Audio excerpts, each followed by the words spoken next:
Okay, alhamdulillah rabbil alamin wassalatu wassalamu ala rasulillah wa ala alihi wa ashabihi ajma'in, amma ba'du. Assalamu alaikum wa rahmatullahi wa barakatuh. Magandang gabi po sa ating mga bisita at welcome po kayo sa ating tanggapan ng Al-Aqsa Islamic Center.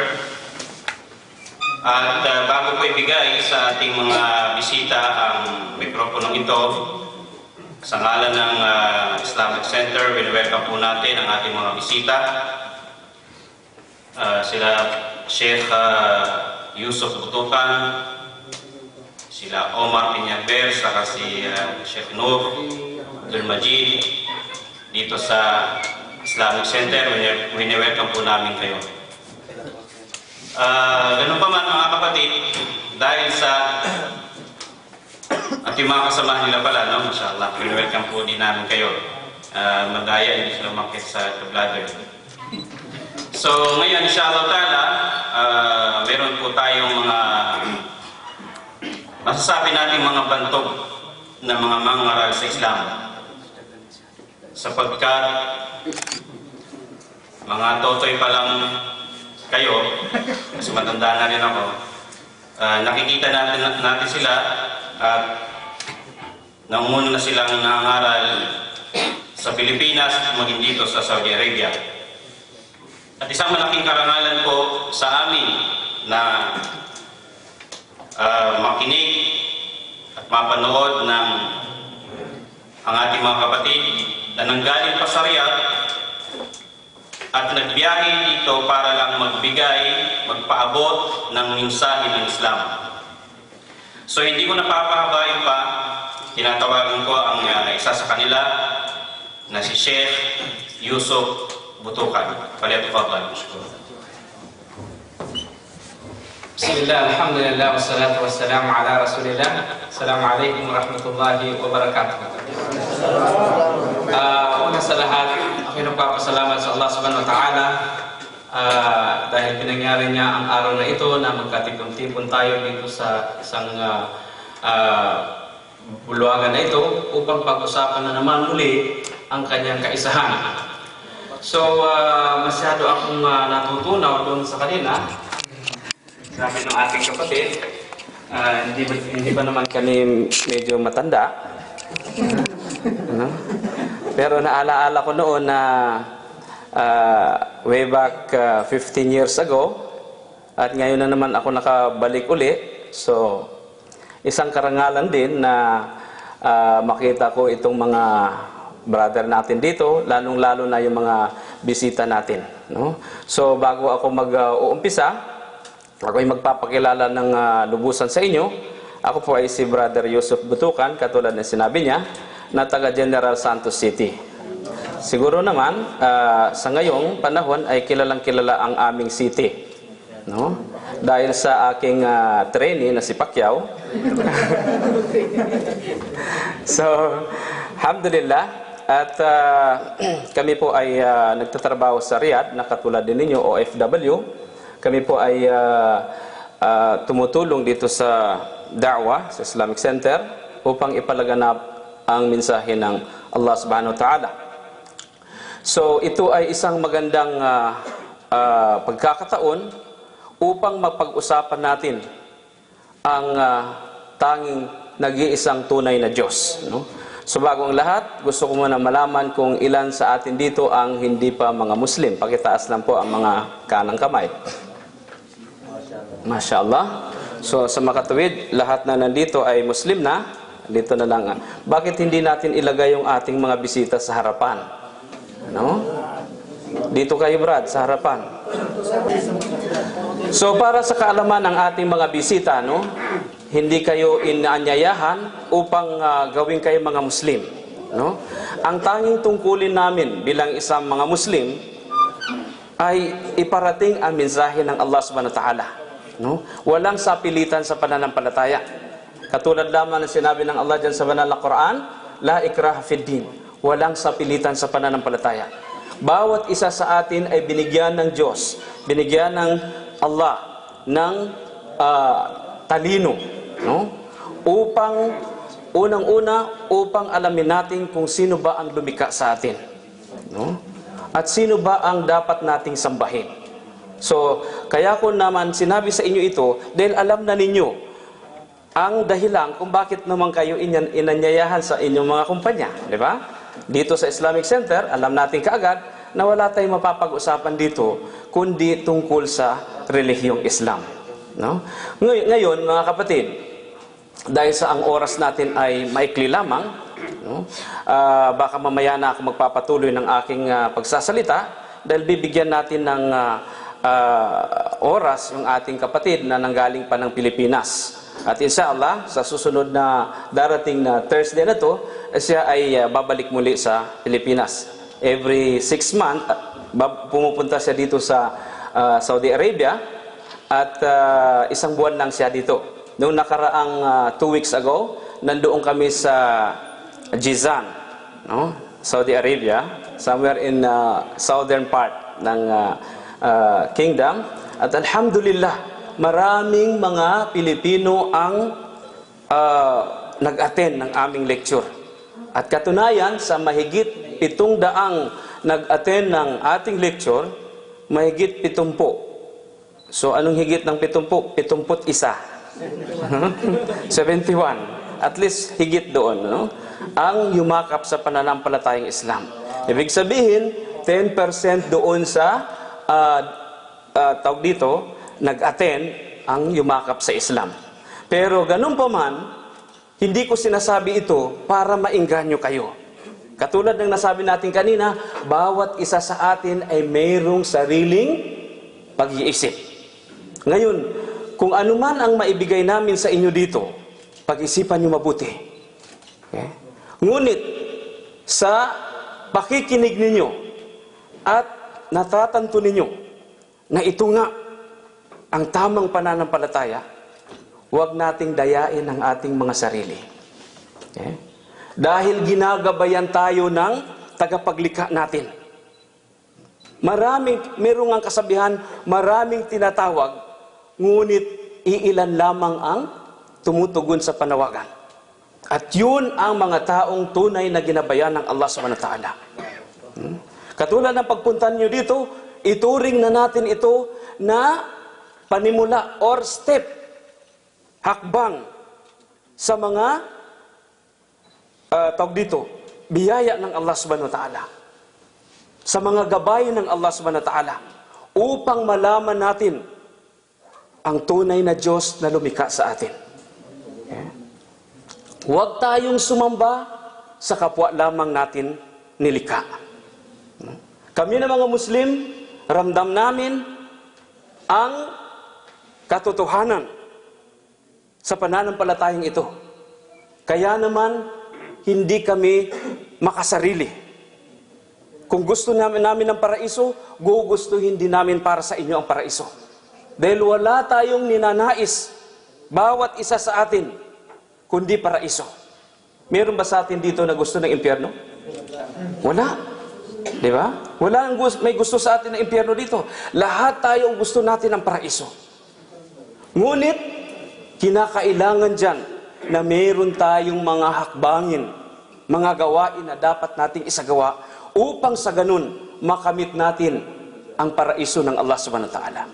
Katulad lamang halimbawa, nang tayo ay mag-a-apply sa Pilipinas, kung ano ang sasabihin ng agency sa atin na kinakailangan, gagawin natin, di ba? Dahil mayroon tayong layunin upang mapunta tayo dito sa Saudi Arabia.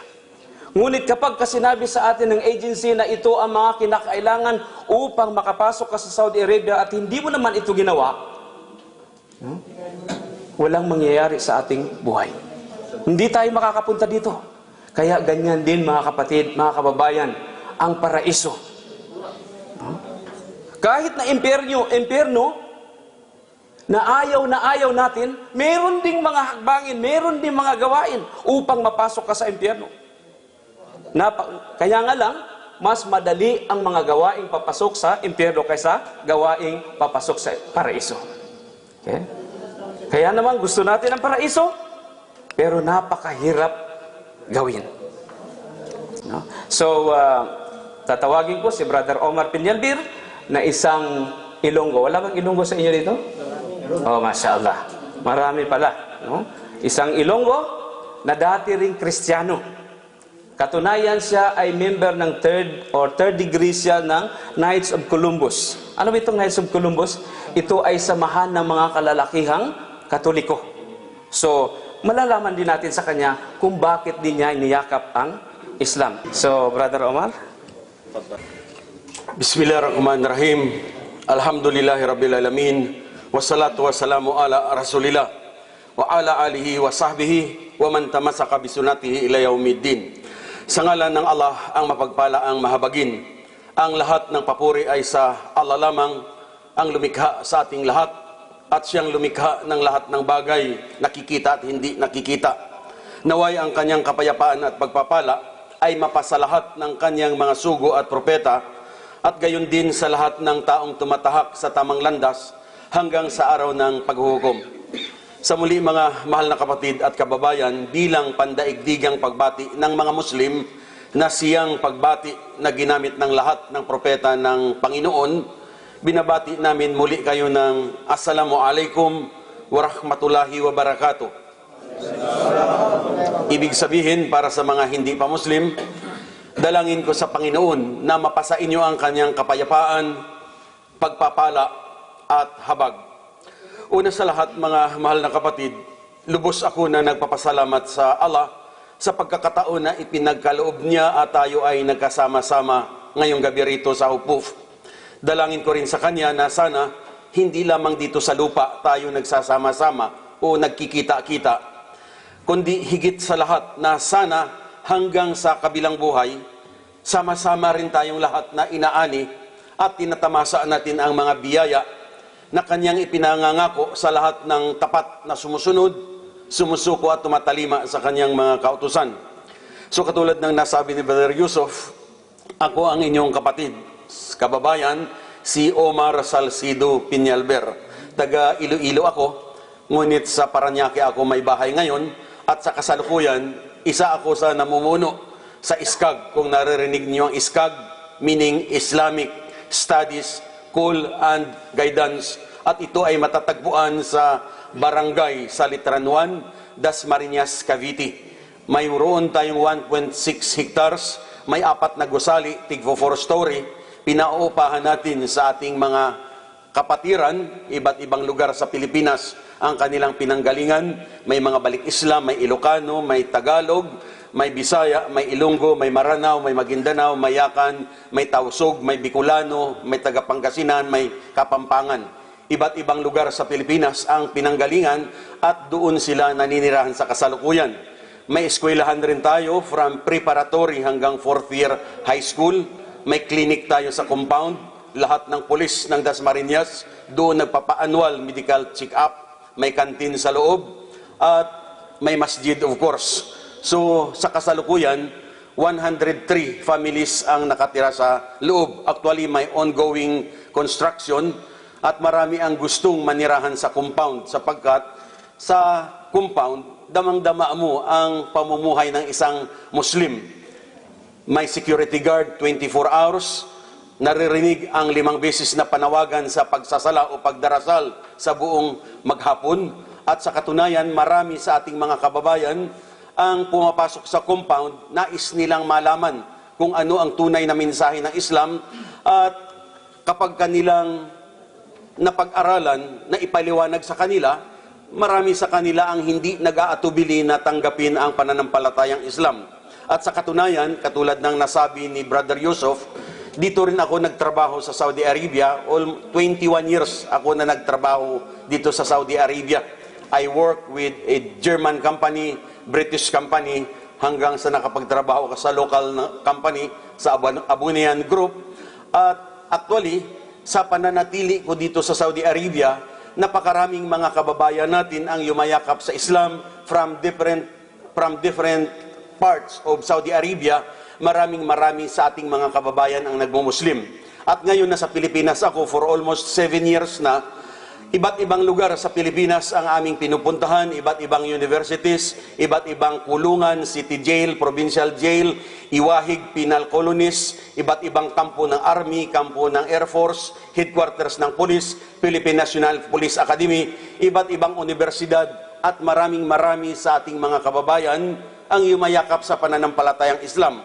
At hindi lamang sa atin sa Pilipinas, kundi UAE. Lagi akong naimbitahan sa Dubai, sa Abu Dhabi, sa Sharjah. I was invited sa Muscat, sa Oman. 2 weeks ago, I was in Doha, Qatar. At mga kapatid, mga kababayan, marami sa ating mga kababayan ang yumayakap sa pananampalatayang Islam. At sa dinami-dami ng ating mga kababayan na nagmumuslim, kapag narinig ng iba, ang agad-agad na sasabihin nila, sila ika ay nagpabinyag sa pagkamuslim. Ang iba naman sasabihin nila, pinalitan nila ang kanilang relihiyon. Mga mahal na kababayan, katulad namin na dating mga Kristiyano, at may mga kapatid pa tayo riyan na dati ring mga Kristiyano na nagmuslim, at maging ang ating mga bisita rito ngayon na hindi pa Muslim, kung kayo ay papasok rin sa Islam, mali ang sasabihin na tayo ay nagpabinyag sa pagkamuslim o nagpalit ng relihiyon. Bagkus ang dapat itawag sa atin ay mga revert o ang sinasabing balik Islam. Kung bakit sinasabi na balik Islam, dahil kung pag-aralan ang kasaysayan ng ating bansa, ang buong Pilipinas, mga kapatid, dating bansang Muslim. Na-Christianize lamang ang Pilipinas nang tayo ay sakupin ng mga Kastila.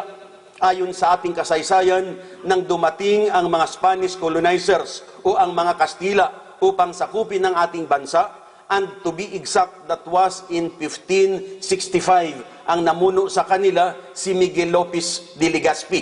Nang dumating sila sa Pilipinas, lalong-lalo sa parting Manila, ang chieftain o ang namumuno sa Maynila, si Raha Sulaiman, isa siyang Muslim. Ang namuno sa Tondo, si Raha Lakandula, isa ring Muslim. Marami tayong mga raha at mga dato na titiyak ko, naririnig ninyo ang mga pangalang Raha Sulaiman, Raha Humabon, Raha Lakandula, Raha Matanda. Mayroon tayong Dato Puti, Dato Lapu-Lapu, Dato Sikatuna, Dato Sumakwil, Dato Paduhinog, Dato Dumalugdog, Dato Dumangsol, Dato Balinsula, Dato Marikodo at marami pang iba. Silang lahat ayon sa history, Muslim silang lahat at sila ang ating mga great leaders nang sakupin tayo ng mga Kastila. So sa pagdating lamang ng mga Kastila, doon sila nagsimula na ituro yung doktrina ng sangalan ng Ama, ng Anak at ng Espiritu Santo. Pero bago sila dumating, ang ating mga kanunuan, Muslim silang lahat, ang kanilang pananampalataya ay Islam. Kaya inuulit ko na kung maraming mga Pilipino ngayon ang pumapasok sa pananampalatayang Islam, mali ang sabihin na siya ay nagpalit ng kanyang relihiyon o nagpabinyag sa pagkamuslim, kundi ang dapat itawag ay mga revert o ang sinasabing balik Islam. At ang isang bagay pa, mga mahal na kapatid, mga kababayan, na dapat ninyong malaman, na ang mga Muslim hindi tinatalikuran o itinatakwil si Hesukristo, peace be upon Him. Marami sa ating mga kababayan na ang buong akala nila ang mga Muslim hindi naniniwala kay Hesukristo. Kung mayroon sa inyo rito ang nag-aakala ng ganito, mga mahal na kapatid, ito ay mali dahil ang katotohanan, ang isang nagsasabing Muslim, hindi siya tunay na Muslim kung hindi niya susundin, mahalin at igalang si Hesukristo bilang isa sa dakilang sugo at propeta ng Allah o ng Panginoong Diyos. Ang mga Muslim naniniwala na si Hesukristo gumawa ng maraming milagro o kababalaghan, katulad ng binuhay niya ang patay, pinakita ang mata ng bulag, pinalakad ang mga pilay, pinagaling ang mga may kitong at marami pang iba. Subalit ang mga milagrong yaon hindi ni Kristo ginawa sa sariling kanya, kundi sa pahintulot lamang ng Allah o ng Panginoong Diyos na nagsugo sa kanya. Kaya maging si Kristo, ang sabi niya sa Biblia, ang kahulugan, ang lahat ng ginagawa kong ito, hindi saganang akin, bagkus nagmula sa Diyos na nagsugo sa akin. Crystal clear na nagampanan niya ang lahat ng kapangyarihan, hindi sa sariling kanya, kundi ipinagkaloob lamang ng Allah o ng Diyos na nagsugo sa kanya. At bilang Muslim, naniniwala rin kami na si Hesukristo nilikha na walang tatay o ama. Ngunit mga kapatid, mga kababayan, hindi nangangahulugan na kung walang tatay si Kristo ay tatawagin nating anak ng Diyos. At bilang Muslim, naniniwala rin kami na si Jesucristo nilikha na walang tatay o ama. Ngunit mga kapatid, mga kababayan, hindi nangangahulugan na kung walang tatay si Kristo ay tatawagin nating anak ng Diyos. Dapat nating malaman na ang Panginoong Diyos na siyang lumikha sa ating lahat at siyang lumikha ng lahat ng bagay na nakikita at hindi nakikita, sa kanyang kadakilaan at kapangyarihan, nilikha niya ang sangkatauhan sa iba't ibang way o pamamaraan. Ang unang tao na nilikha ng Diyos, walang babae at lalaking pinagmulan. Sino? Si Adan.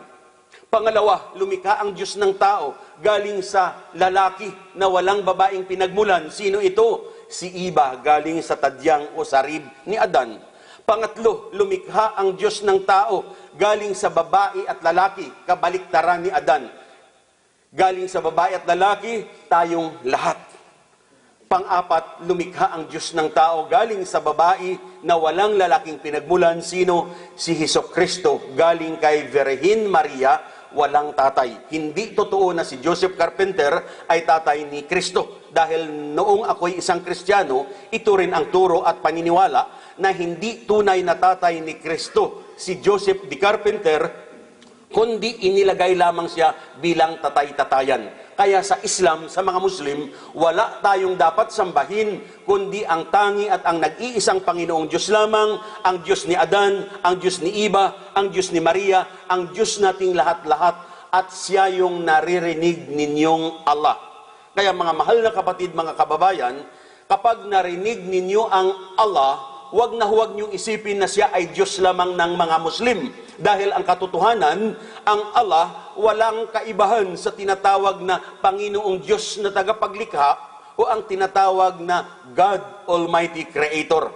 Kaya nga lang kung bakit pinananatili ng mga Muslim na tawagin ang ating tagapaglikha sa pangalan niyang Allah, dahil una sa lahat, siya mismo ang nagbigay ng kanyang pangalan sa pamamagitan ng kanyang kapahayagan o revelasyon na ipinadala niya sa kanyang propeta. Kaya nga ang sabi niya sa banal na Quran, "Ba'd a'udhu billahi minasyaitanir rajim, innani ana la ilaha illa ana, fa'budni wa aqimis salata lidikri." Ang kahulugan, sabi niya, katotohanan, ako ang Allah. Walang ibang Diyos liban sa akin. Kaya paglingkuran ako at mag-alay ng palagiang pagdarasal at huwag itakwil ang pananampalataya. So inuulit ko mga mahal na kababayan, mga kapatid, na kapag naririnig ninyo ang Allah, huwag nating isipin na siya ay Diyos lamang ng mga Muslim. Dahil ang katunayan, ang Allah, siya rin ang Panginoong Diyos na sinasamba at pinasasamba ng lahat ng propeta magmula kay Adan hanggang sa huling propetang si Muhammad, peace be upon them. At bilang Muslim, mayroon kaming mga pinaniniwalaan. Noong ako ay isang Kristiyano, tinuturuan kami ng simbahan na maniwala sa mga bagay-bagay.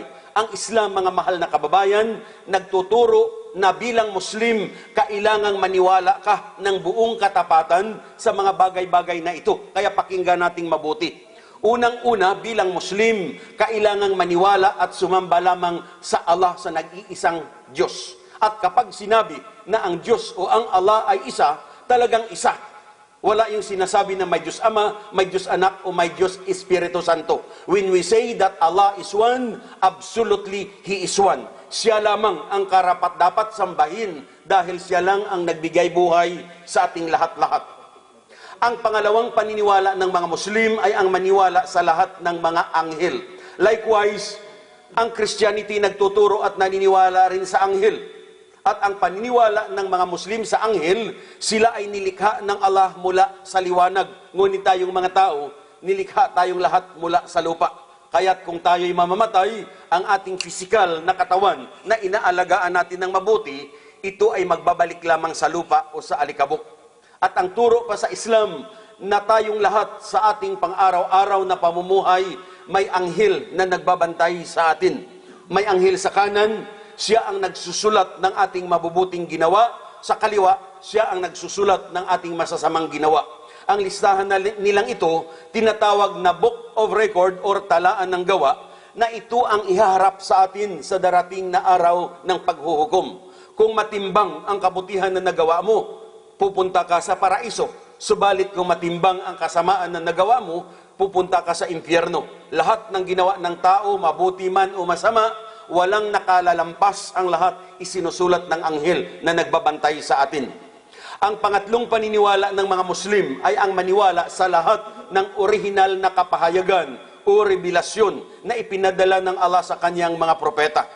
Ang mga Muslim naniniwala na si Propeta Abraham binigyan ng revelation, ang tinatawag na the Scroll of Abraham, tinatawag na Kalatas or Suhuf.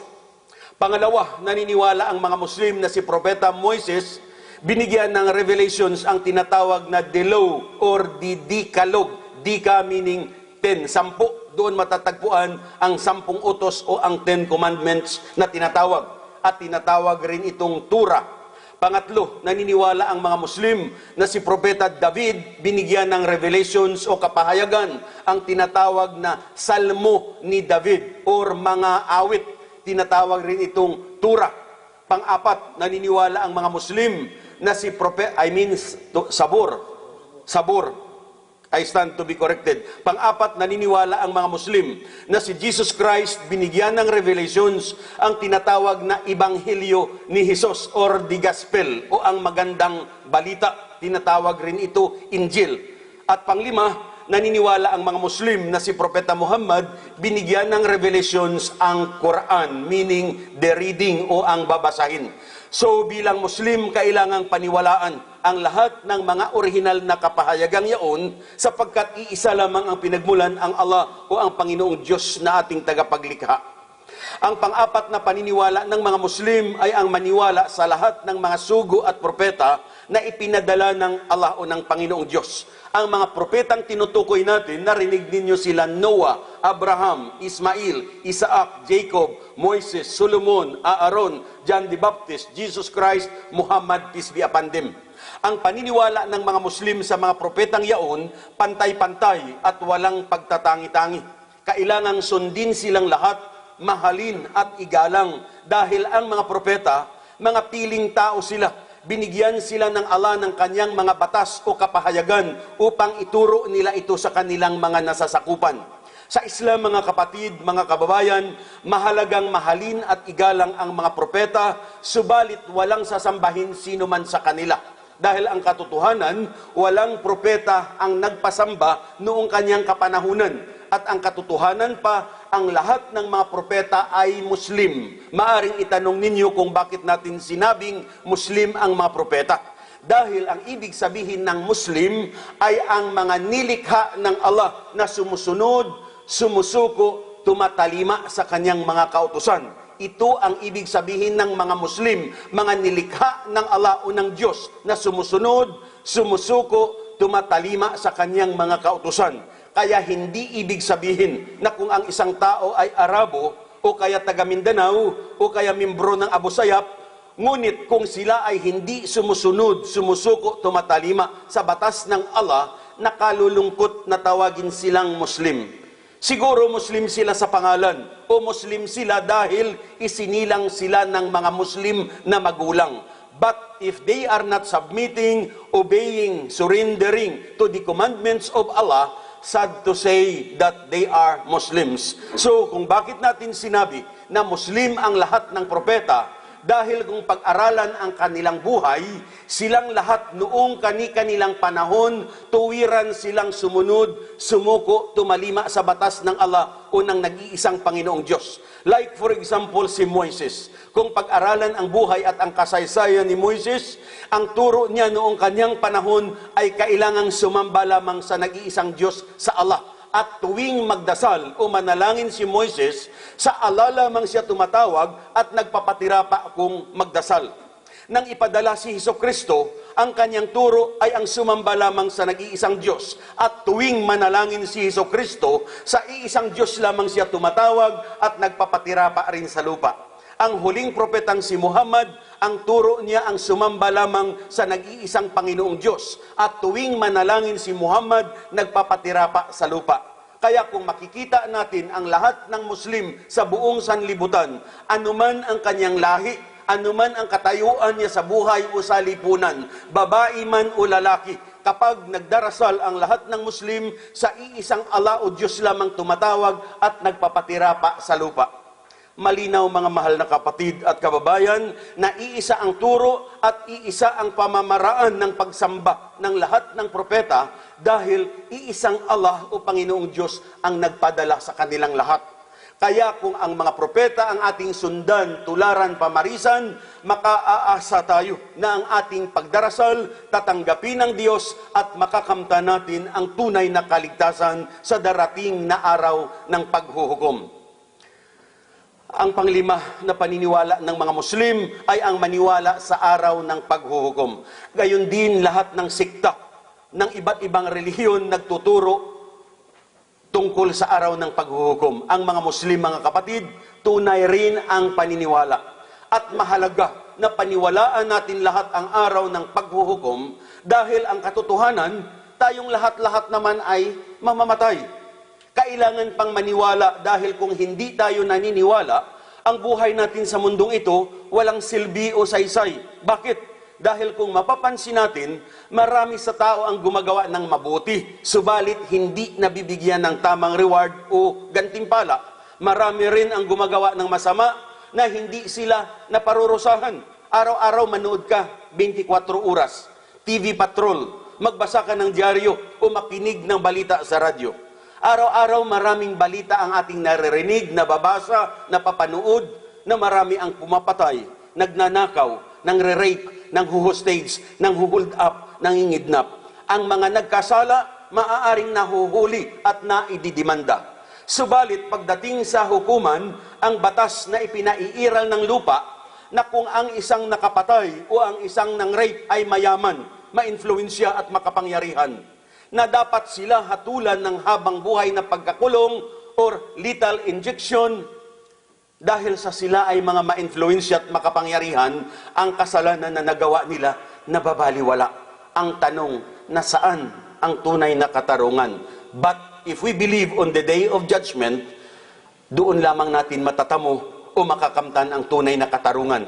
Kaya nga ang sabi ng na Quran, ba'd a'udhu billahi minash shaitanir rajim, kullu nafsin dha'iqatul maut wa innama tuwaffawna ujurakum yawmal qiyamah. Meaning, ang sabi ng Allah, ng Diyos, katotohanan, ang lahat ng may buhay makararanas ng kamatayan. At sa araw ng paghuhukom lamang makakamtan ang tunay na katarungan mula sa Allah, ang nag-iisang Panginoon. Ang pang-anim na paniniwala ng mga Muslim ay ang maniwala sa tinatawag na destiny o kapalaran, tinatawag na qadar or itinakdang tadhana. Ang ibig ipakahulugan, mga kapatid, mga kababayan, anuman ang nangyayari sa ating lahat sa ibabaw ng lupa, tanggapin natin na ito ay nalalaman, plano at pinahihintulutan ng Allah o ng Panginoong Diyos. Kaya kung nagkasama-sama tayo ngayong gabi rito, ang lahat ng ito ay plano ng Allah o ng Diyos. Wala sa katiting na pangarap ko nang umalis kami sa Riyadh kaninang 2:00, na eksakto gantong oras at ganitong lugar, tayo ay magkakaharap-harap at maging kayo, hindi nyo inambisyon siguro paggising ninyo kaninang umaga na eksakto gantong oras dyan kayo pipwisto at ang mga bagay-bagay na ito ang inyong mapapakinggan. Kaya mga mahal na kababayan, kung isa kayo sa pinahintulutan ng Panginoon na malaman ninyo ang katotohanan, dapat tayong maging magpagpasalamat sa Kanya. Dahil ito ay isang dakilang tanda na isa ka sa minamahal ng Diyos. Dapat nating tandaan, mga kapatid, mga kababayan, hindi lahat ng tao papasok sa tinatawag na paraiso. Dahil kung ang lahat ng tao nakatakda sa paraiso, hindi lilikha ang Diyos ng impyerno. Ngunit alam ng Allah, alam ng Diyos na marami sa tao ang magtatakwil sa Kanya. Marami sa tao ang magbabaliwala sa Kanya. Marami sa tao ang magbibigay katambal sa pagsamba sa Kanya. Marami sa tao ang magmamalaki. Marami sa tao ang gagawa ng hindi ka nais-nais.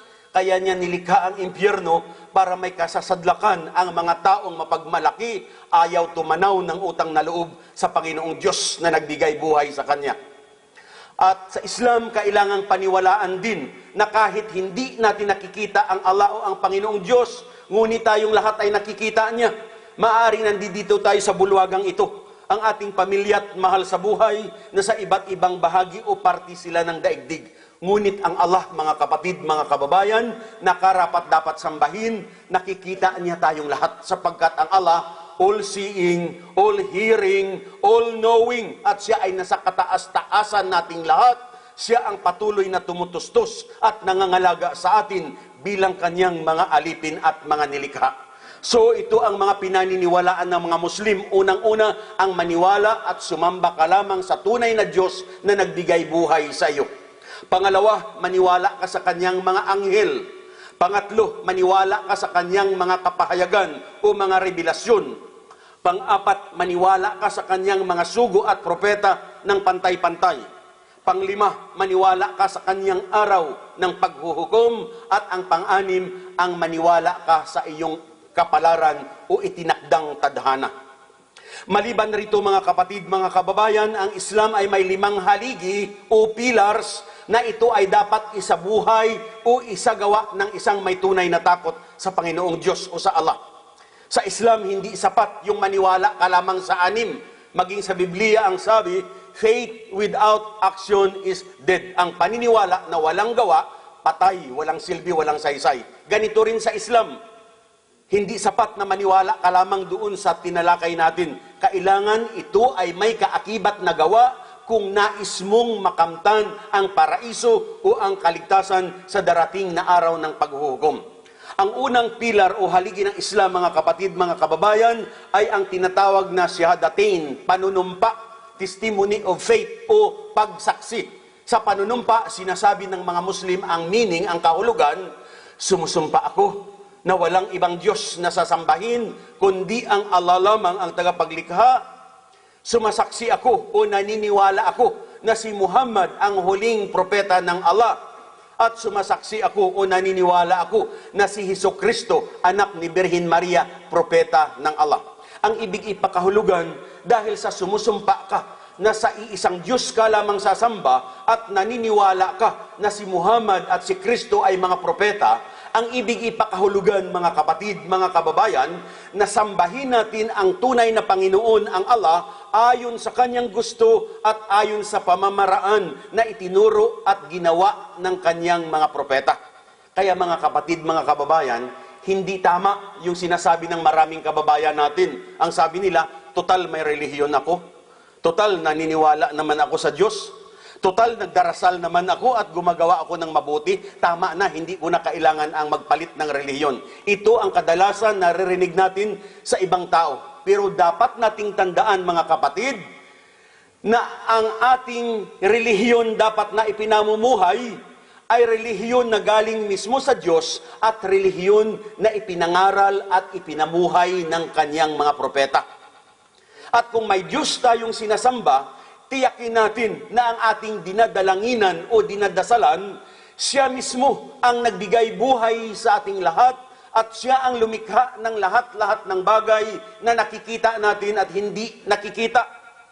Higit pa sa lahat, kung tayo ay nagdarasal, siguraduhin natin na ang way o pamamaraan ng ating pagdarasal na aayon sa utos ng Allah at ayon sa itinuro at ginawa ng kanyang mga propeta. Ito ang dahilan kung bakit nagpapadala ang Allah ng kanyang mga sugo at propeta upang ang mga propeta niya ang ating sundan, tularan, pamarisan dahil sila ang daan tungo sa katotohanan at tunay na kaligtasan. Ang pangalawang haligi ng Islam ay ang 5 bis na pagdarasal. Naririnig ng ating mga kababayan, ang mga Muslim nagsasala 5 times a day. Itong pagsasala o pagdarasal, mga kababayan, importante at mahalaga ito sa buhay ng lahat-lahat ng tao. Kahit sino pa ang tao, ang pagsasala o pagdarasal, importante at mahalaga sa kanyang buhay.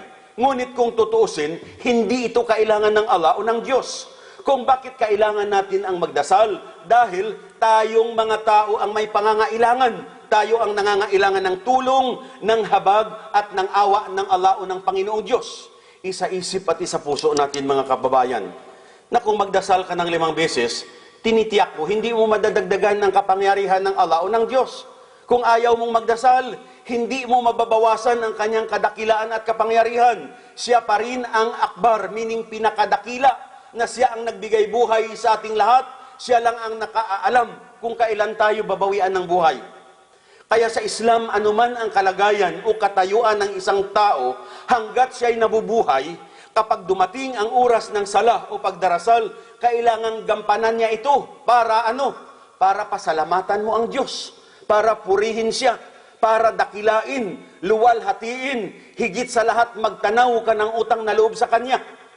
Hindi ito katulad ng mga hindi Muslim. I am talking through experience. Na naalaala lamang ang Diyos at naalaala ang magdasal kung may sakit, kung may problema, kung may pangangailangan, kung nasa bingit ng kamatayan, o kaya nakatanggap ng balita na may problema ang kanyang pamilya at mga mahal sa buhay.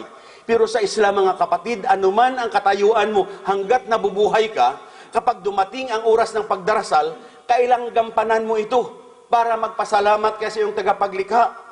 Dahil ang katunayan, ang karamihan sa tao ngayon, naalaala lamang nila ang Diyos at naalaala ang magdasal kung may sakit, kung may problema, kung may pangangailangan. Ang tao, nakakalimutan niya ang kanyang tagapaglikha.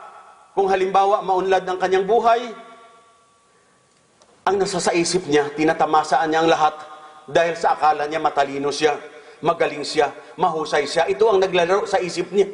Nakalimutan niya na ang lahat ng kanyang tinatamasa sa mundong ito ay pahiram. Amana, ipinagkakatiwala lamang sa iyo ng Allah. At ang pagdarasal, of course, pagkain ito ng ating espiritual na katawan. Nagpapapatawad ito sa mga kasalanan. Nagsisilbi itong ilaw sa puso at isipan ng isang may tunay na takot sa Diyos. Ang bayad sa pagdarasal ng tao, maaaring wala rito sa lupa. Ngunit ang katotohanan, mga mahal na kapatid, mga kababayan, mag-reflect, mag-isip-isip tayong lahat. Kahit sino ka pa, mamamatay ka at magbabalik ka sa iyong Panginoon upang magsulit o mag-account ka sa lahat ng iyong mga ginawa. Marami pa tayong matututuhan sa kahalagaan nito. Ang pangatlong haligi ng Islam ay ang tinatawag na zakat. Tinranslate ito as charity or kawang-gawa. Ngunit itong zakat sa Islam, na kung ang isang Muslim ay may ipon siya at hindi niya ito nagalaw sa loob ng isang taon, kung ito ay umabot sa sukat, tinatawag na nisab, kung umabot sa sukat, pagdating ng katapusan ng taon, kailangan kukunin niya ang 2.5% at ibigay ito sa alam niyang naghihirap o nangangailangan. Ikaw ang may karapatan mamili kung kanino mo ito ibibigay upang nakakatiyak ka na ang tulong na ibinigay mo, pakikinabangan ng nangangailangan. Hindi ito katulad ng ibang relihiyon. Actually, ang ibang relihiyon, kahit wala silang ipon, pero pagdating ng katapusan ng buwan, inoobliga sila na magbigay ng tinatawag nilang tithe or ikapo. Ibibigay ito sa simbahan o kung sino man ang namumuno sa simbahan at hindi nila tiyak kung saan ito mapupunta.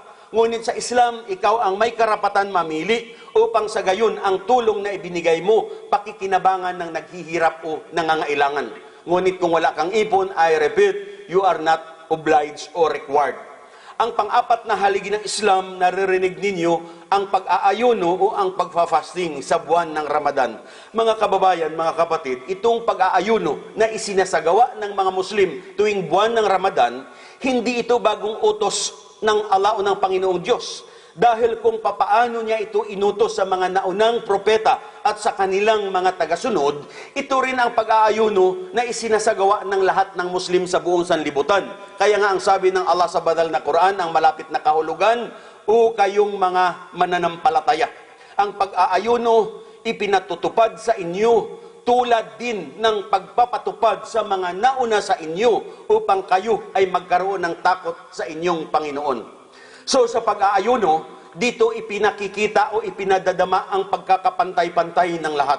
Anuman ang katayuan ng isang tao sa buhay.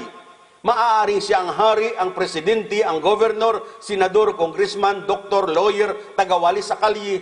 Kung nag-aayuno ang lahat, ang gutom, ang uhaw, ang hirap na dinadanas ng isa, nararanasan ito ng lahat-lahat. So dito rin tinuturuan ng isang tao na magiging mapagkawang-gawa siya. Dahil kung maraming biyaya ang ipinagkakatiwala sa iyo ng Allah o ng Diyos, dapat matuto kang mag-share o magbahagi sa iba. Ang bayad sa pag-aayuno maaaring wala sa mundong ito.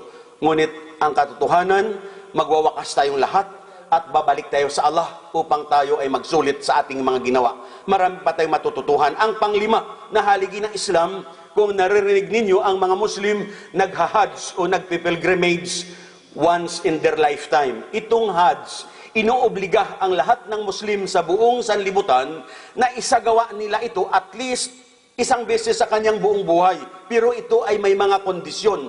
Ang mga kondisyon ay unang-una, of course, dapat Muslim ka. Ang sumunod na kondisyon, you are physically capable. Wala kang kapansanan o karamdaman. Ang sumunod na kondisyon, you are financially capable. May sapat kang gagastusin kung ikaw ay maghahadj. At ang sumunod na kondisyon, you are of sound mind. Matino ang iyong pag-iisip. At sa kababaihan, isa sa kondisyon ay ang tinatawag na maharam, yung aalalay sa kanila kung isasagawa nila ang rituals ng Hajj. So, kahit malusog ka, kung wala kang sapat na gagastusin, hindi ka obligado. Mayaman ka, kung hindi matino ang pag-iisip mo, hindi ka rin obligado. Pero kung nagagampanan mo ang lahat ng kondisyong yaon, tungkulin ng bawat Muslim na isagawa ang Hajj once in their lifetime. At sa pag-Hajj, mga kapatid, doon muli ipinadadama ang pagkakapantay-pantay ng lahat at doon din ipinadadama ang araw ng paghuhukom. Kung bakit doon ipinadadama ang pagkakapantay-pantay ng lahat, dahil ang sino mang pupunta sa Hajj, anuman ang kanyang lahi, anuman ang katayuan niya sa buhay, saang sulok man siya ng daigdig galing, ang lahat ng kalalakihan, walang brief, walang sando, pero nababalot sila ng puting-puti na tela na hindi naman nakikitaan. Ang kababaihan, mahaba ang suot, makapal, maluwag, at nakabilo kung papaano nagdadamit si Virgin Mary. Pupunta sila sa isang lugar upang manalangin sa Allah, sa Panginoon. Humingi ng tulong, humingi ng habag, humingi ng awa. Manalangin na ipagkaloob ang kaligayahan at kapayapaan sa mundong ito, higit sa lahat hinihiling na ipagkaloob sa kanila ang kaligtasan o ang paraiso sa darating na araw ng paghuhukom. Kung bakit doon ipinadadama ang araw ng paghuhukom, dahil ang sino mang pupunta sa Hajj, ang daladala ng tao ay ang kanyang katawan lamang, nakasuot sa kanyang katawan at kaunting panggastos habang siya'y naroroon. Dahil kung halimbawa, isa kang Muslim na taga Ayala, Alabang, ang bahay mo halimbawa ay halagang 100 million. May mga bahay mahigit 100 million ang halaga sa Ayala, Alabang. Marami kang sasakyan, may Jaguar ka, Mercedes-Benz, BMW, Lexus, Rolls-Royce, marami kang ari-arian. Kapatid, kung pupunta ka sa Hajj, kahit isang gulong ng iyong sasakyan o isang poste na iyong bahay, wala kang madadala sa hukay. Ang lahat iiwanan ng tao. At ito ang dapat isaisip ng lahat, na kung halimbawa milyon-milyon ang kanyang nalikom na kayamanan, ngunit kung siya bawian ng Allah ng buhay mamayang gabi, pagtulog niya, tandaan natin mga kapatid, ni isang gulong ng sasakyan mo o isang haligi ng bahay mo, wala kang madadala sa iyong hukay. Dahil ang titingnan lamang sa atin ng Allah, ng Panginoon, kung sino ang ating sinamba. Kung papaano natin siya sinamba. Kung papaano tayo namuhay ng malinis sa lupa, ayon sa utos ng Allah at ayon sa itinuro ng kanyang mga propeta. So ito ang 5 haligi ng Islam. Unang-una ay ang pagsumpa na sa Allah ka lamang sasamba at maniwala na si Muhammad ang huling propeta. Pangalawa, ang 5 bis na pagdarasal. Pangatlo, ang magbigay sakat kung may ipon ka. Kung wala, hindi ka inoobliga. Pang-apat, ang mag-ayuno sa buwan ng Ramadan. At ang pang-5, ang mag-hajj kung ikaw ay may kakayahan.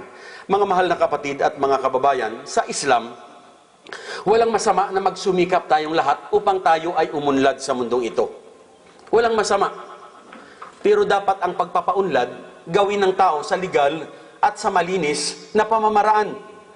So kung ang magpaunlad sa mundong ito, ang turo pa ng Islam na ang mas higit nating pagsikapan at paghandaan ay ang tinatawag na kabilang buhay, sapagkat naroroon ang buhay na walang hanggan. At ang paghanda sa kabilang buhay, huwag rin nating sabihin mga kapatid, mga kababayan, tsaka na lang, tsaka na lang. Ang iba sabi nila, tsaka na lang pagka nag-retire na ako sa trabaho ko. Ang iba sasabihin na, tsaka na lang pagka nag-for good na ako. Ang mga estudyante sasabihin nila, tsaka na lang kapag nakagraduate na ako. Kapag nakagraduate na, sasabihin, tsaka na lang pagka may stable na akong trabaho.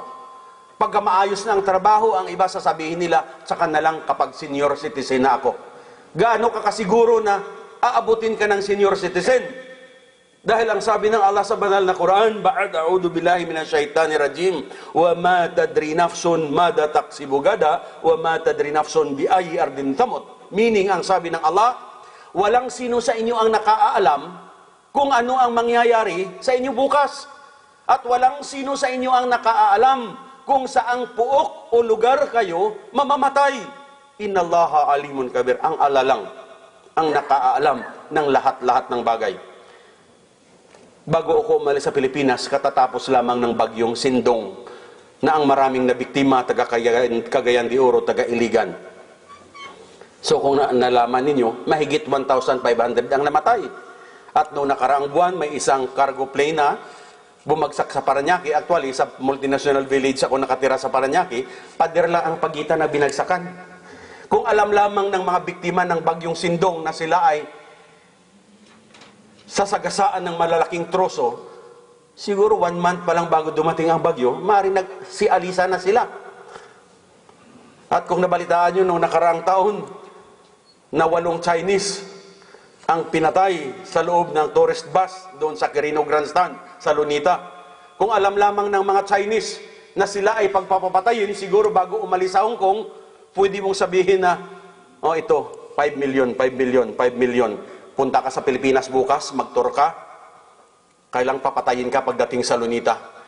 Siguro kahit dublihin mo ang offer mo, hindi papayag ang isang matino ang pag-iisip. Ngunit mga kapatid, mga kababayan, ito ang katuparan ng sinasabi ng Panginoong Diyos. Walang sino sa inyo ang nakaalam kung ano ang mangyayari sa inyo bukas, at walang sino sa inyo ang nakaalam kung saang puok o lugar kayo mamamatay. Last month, galing kami sa Leyte. Iba't ibang bayan ang aming pinaglikturan. Kung may taga Leyte sa inyo, galing kami sa Maasin City, galing kami ng Padre Burgos, galing kami ng Hilongos, galing kami ng St. Bernard. So sa St. Bernard, nung kami ay naglilikture, sabi nung isang konsihal doon, kabayan, alam nyo, 5 years ago, itong basketball court na ito, parang mga isda lamang ang kababayan natin, dahil kung narinig nyo, may gumuhong bundok. Ang eskwelahan, may high school doon na tinakpan lahat ng estudyante patay. May mga nurses na nag-community service, hindi taga roon, pero kasama sila sa tinakpan. So mga kapatid, ito ay paalaala sa atin na ating tagapaglikha na habang tayo nabubuhay, dapat maging matapat tayo sa pagpapasalamat sa Kanya, nang sa gayon, anumang oras tayo bawian ng buhay, nakahanda tayong humarap sa Kanya. Dapat nating malaman, mga kapatid, mga kababayan, gaano man kayaman ang isang tao, gaano man siya kakapangyarihan, gaano man siya kasikat, gaano man siya ka-influensya, ngunit kung ang Allah ang may takda na ang buhay niya ay hanggang doon na lamang, ang kanyang kayamanan, ang kanyang kapangyarihan, ang kanyang talino, walang maitutulong para dugtungan ang kanyang buhay. Dahil kung ang kayamanan makakapagpahaba ng buhay, tinitiyak ko, si Iggy Arroyo hindi pa mamamatay. Si King Fahad ng Saudi Arabia hindi mamamatay. Si Marcos hindi pa mamamatay. Si Michael Jackson hindi pa mamamatay. Pero ano ang magagawa ng tinatamasa mo dahil ang may takda nito ay ang Panginoong Diyos na tunay na nagbigay buhay lamang sa iyo. Kaya ang turo ng Islam, habang tayo nabubuhay, matuto tayong magpasalamat, pumuri, dumakila, magtanaw ng utang na loob sa ating tagapaglikha. At ang pakiusap sa ating mga mahal na kababayan rito, mga mahal na kababayan, huwag na huwag ninyong tingnan ang Islam sa naririnig ninyo sa balita o kaya sa nakikita ninyo sa tao. Maaari ang inyong napapakinggan ngayon ay magaganda. Ngunit sa kabila nito, nakakakita kayo ng mga Muslim na pasaway, iba ang kanilang pag-uugali. Huwag nating sabihin na ito ang itinuturo na Islam. Ang ating paghandaan ay ang tinatawag na kabilang buhay. Dahil ang sabi ng Allah, ang malapit na kahulugan, katakutan ninyo ang darating na araw ng paghuhukom. Dahil sa araw na yaon, walang magulang ang matutulungan ng kanyang anak. Walang anak ang matutulungan ng kanyang magulang. Walang asawa ang matutulungan ng kanyang asawa. Walang kapatid ang matutulungan ng kanyang kapatid. Walang kaibigan ang matutulungan ng kanyang kaibigan. Lahat tayo mamamatay at kanya-kanya tayong mananagot sa Allah sa kabilang buhay. So dalangin ko sa tagapaglikha muli na sana hindi lamang tayo dito pinagsasama-sama, kundi higit sa lahat na sana hanggang sa kabilang buhay, sama-sama tayong lahat na inaani at tinatamasa natin ang mga biyaya na kanyang ipinangangako sa lahat ng matapat na sumusunod, sumusuko at tumatalima sa kanyang mga kautusan. At actually, ang pagpasok sa Islam, mga mahal na kababayan, halimbawa, may mga newcomer dito, ngayon lamang sila halimbawa dumating, huwag ninyong sabihin na at saka na lang dahil total, first time ko pa lang naman nakapakinig. Ang pagpasok sa Islam, walang maraming seremonya. Hindi kondisyon na marami kang alam o marunong ka na magdasal o kaya makapakinig ka ng maraming beses. Ang pinakakondisyon lamang, unang-una, wala kang duda sa iyong isip at puso na ang sasambahin mo ay ang Panginoong Diyos na nagbigay buhay sa ating lahat. Kahit hindi natin nakikita ang Allah o ang Diyos, ngunit kung tayo mismo tumingin sa salamin, makikita natin kumplito tayo sa bahagi ng katawan. Sa gabi lumabas ka, tumingala ka sa kalangitan, makikita mo ang buwan, mga bituin, mga buntala. Sa araw makikita mo ang kakahuyan, kabundukan, karagatan. Sapat na tanda ang mga yaon upang maniwala ka na may tunay na Diyos na lumikha ng lahat-lahat. So kung ikaw ay nakahanda na ang sasambahin mo ay ang tunay na Diyos lamang na lumikha sa ating lahat, kung nais nating magbalik loob sa Kanya, manunumpa lamang tayo. Sasabihin natin, sumusumpa ako na walang ibang Diyos na sasambahin, kundi ang Allah lamang ang tagapaglikha. Naniniwala ako na si Muhammad ang huling propeta. Naniniwala ako na si Hesukristo, anak ni Birhen Maria, propeta ng Allah. Naniniwala ako na ang paraiso, katotohanan. Naniniwala rin ako na ang impyerno, katotohanan. Naniniwala ako na ang lahat, tayong lahat, mamamatay. Darating ang araw ng paghuhukom. Ibabangon ng Allah ang lahat sa libingan at hahatulan ayon sa sarili niyang ginawa. So pagkatapos sabi nito, panunumpa, isa ka ng Muslim. At ang katunayan, ang pangako ng Allah, kung ikaw ay tapat, honest sa iyong sarili, sa pagbigkas ng panunumpang yaon, lahat ng iyong kasalanan kanyang patatawarin, katulad ka ng isang bagong silang, walang bahid ng kasalanan. Ito ang tinatawag na tunay na born again, mga kapatid. So, sa muli, mga mahal na kapatid, mga kababayan, lubos ako na nagpapasalamat sa ating tagapaglikha at dalangin ko sa Kanya na tayong lahat ay igabay niya sa katotohanan nang sa gayon hindi lamang tayo dito pinagsasama-sama, kundi higit sa lahat sa kabilang buhay, sama-sama tayong aani sa mga biyaya na ipinangangako niya sa lahat ng matatapat na sumusunod, sumusuko at tumatalima sa Kanyang mga kautusan. Wa akhir dawana alhamdulillahi rabbil alamin. Assalamualaikum warahmatullahi wabarakatuh. God bless. Jazakallah khair, Brother Omar. Alhamdulillah. So, sana naman ay malinaw sa atin yung tinalakay ng ating mga kapatid. Ngayon, bago natin bibigyan ng pagkakataon, itong mga gwapo nating mga kapatid dito sa harap, huwag lang kayong kumontra. So, bigyan natin ng pagkakataon yung ating mga bisita na magtanong. No? Yes, bro. Baka ikaw, Mer. Ang ano lang, ang ano ko yung katanungan, di ba po si Jesus Christ, na anak, ang sinasabi po na anak ng Diyos, di ba po siya na ang pinaka, baling, siya na ang ano natin, siya na ang kinig sa mga Kristiyano po kahit po sa born again. Siya na ang kinikilalang Panginoon. Pero, kasi siya, ang Diyos, si Jesucristo, kasi siya nga po ang anak ng Diyos, kumbaga, siya ay pinagkalooban ng kapangyarihan ng Diyos. Kumbaga, iisa na sila na pagkakakilala po sa Kristiyano. So, ibig sabihin, ang Diyos Ama at si Jesus ay isa. Opo, yan po ang pagkakaano po sa ganun din po sa born again. Bismillah. So, ang tanong ng ating kapatid, dahil si Jesus ay kinikilalang Panginoon at anak ng Diyos, ang gusto niyang palabasin sa paniniwala ko na si Jesus ay Diyos na rin dahil siya at ang Ama ay isa. Dahil actually, mababasa ito sa Biblia kung saan sinabi ni Jesus, ako at ang Ama ay iisa. Mga kapatid, kung ating pag-aralan, suriin ng mabuti, itong statement ni Jesus Christ, peace be upon Him, na ako at ang Ama ay isa, hindi ito nangangahulugan ng kaisahan nila sa katawan. Kundi ang ibig niyang ipakahulugan dito, iisa ang kanilang layunin, iisa ang kanilang purpose, iisa ang kanilang mensahe, iisa ang kanilang nais ipapatupad, ang sumamba sa tunay na Diyos at sambahin ang tunay na Diyos ayon sa gusto ng tunay na Diyos at ayon sa pamamaraan na itinuro at ginawa mismo ni Hesukristo, peace be upon Him. So hindi sila iisa sa katawan, mga kapatid, kundi iisa ang kanilang purpose, ang sambahin ang tunay na Panginoong Diyos. At huwag nating sabihin na si Jesus ay anak ng Diyos dahil pinaliwanag natin kanina, ang Panginoong Diyos kailanman hindi siya nagkaanak. Ang katunayan, kung gusto ng Allah o ng Diyos lumikha ng 1,000 Hesus, napakadali sa Kanya, sasabihin lamang niya, kun fayakun, meaning mangyari at mangyayari, be and it is. Kaya ang dapat lamang nating sambahin ay ang tunay na Diyos na siyang sinasamba ni Hesukristo noong Kanyang kapanahunan. So, ang sinabi niyang siya at ang Diyos ay iisa ang kanilang purpose o layunin lamang. Ngunit hindi iisa ang kanilang katawan. Ito ang gusto niyang ipahiwatig. Dahil maraming mga verses na si Jesus, hindi niya inaamin na siya ay Diyos.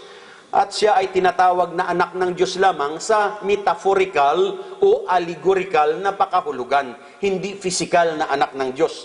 Dahil kailanman ang Diyos hindi nagkaanak. At hindi talaga si Jesus Diyos. Dahil maging si Jesus, ang sabi niya sa Biblia, walang sino man na makakakita sa Diyos na mabubuhay. So kung Diyos si Jesus, marami ang nakakita sa Kanya, bakit hindi sila namatay? Pero sa Islam, mga kapatid, turo, mahalin, sundin, igalang si Hesukristo. Hindi ka maliligtas sa araw ng paghuhukom kung hindi mo mamahalin, hindi mo susundin, hindi mo tularan, hindi mo pamarisan si Hesukristo. Upang makamtan ang tunay na kaligtasan o ang paraiso, kung sino ang Diyos na sinasamba ni Jesus, yun ang sambahin natin. Kung ano ang pamamaraan ng pagsamba ni Jesus, yun ang tularan at gawin natin. Maging ang pagbati ni Jesus. Ang sinasabi niya noong ako'y Kristiyano, laging itinuturo dahil sinabi ni Jesus, sinasabi sa Biblia na si Hesukristo tuwing papasok sa sinagoga, ang kanyang kasamahan at mga disipulo, ang lagi niyang sinasabi, peace be unto you. Ibig sabihin, salamu alaikum. At tuwing makinig ako ng sermon ng pari noong araw, laging sinasabi ng pari, magbatian kayo ng kapayapaan sa isa't isa. Peace be with you, peace be with you, peace be with you, na ang kahulugan, salamu alaikum, salamu alaikum. So, ang mga Muslim, ang tunay na sumusunod, nagmamahal kay Hesukristo. Kaya makaaasa ang isang Muslim na makakamtan niya ang paraiso dahil ang kanyang sinasamba ay ang Diyos na sinasamba ni Jesus. At ang pamamaraan ng pagsamba ang ginawa ni Jesus. Dahil sinabi pa ni Jesus, ako ang daan, ako ang ilaw, ako ang katotohanan. Hindi ka mapaparoon sa Ama, sa Diyos, maliban sa pamamagitan niya. Ibig sabihin, siya ang ating sundan, tularan, pamarisan, at makaaasa tayo ng paraiso at tunay na kaligtasan sa araw ng paghuhukom, mga kapatid. Kung pinaniniwalaan natin na si Jesus ay anak ng Diyos, tanong natin, sino nauna, si Maria o si Jesus? Si Jesus ang nauna. Ang baliktad ng mundo. Diba? Si Maria, di ba? Si Maria ang nauna kay Jesus. Ngayon, ang tanong, sino ang Diyos ni Maria nung wala pa si Jesus? Ha? Doon, di ba? Bakit ang sinasamba natin si Jesus? Di ba? Dapat ang sambahin natin yung sinasamba ni Maria na nanay ni Jesus. Maliwanag ba?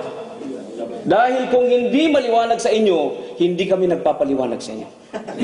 Nagpapalabuan. Ha? Pero masisigurado namin na maliwanag ito sa inyo. Okay? So katulad ng sinabi ko sa inyo kanina, kung maliwanag ito sa atin, huwag nating dayain ang ating sarili. Dahil ang pinag-uusapan natin dito ay ang kaligtasan natin sa kabilang buhay. Yes. Tatanong ko lang po, kasi meron mga Muslim din na makakilala sa Pilipinas. Bakit po mga Muslim marami asawa? Masya Allah. Ikaw ba'y Muslim na? Ay, hindi pa. Lalaki ka, di ba? Lalaki ka. Ha? Okay. So, ayaw mo ba ng dalawang asawa?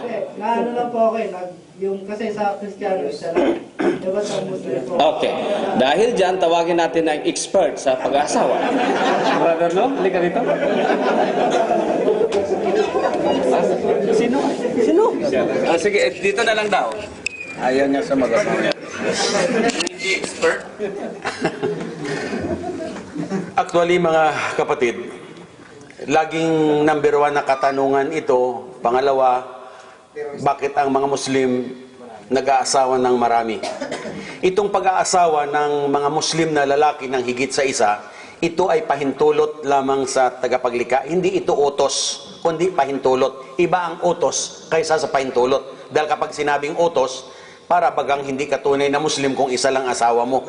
Kundi ito ay pahintulot lamang. Ang sabi ng Allah sa banal na Quran, ang kahulugan, pakinggan nating mabuti, pwede kayong mag-asawa, sa kalalakihan lang niya ito ina-address. Sabi niya, pwede kayong mag-asawa ng dalawa, kaya sinimulan sa dalawa dahil may isa ka na.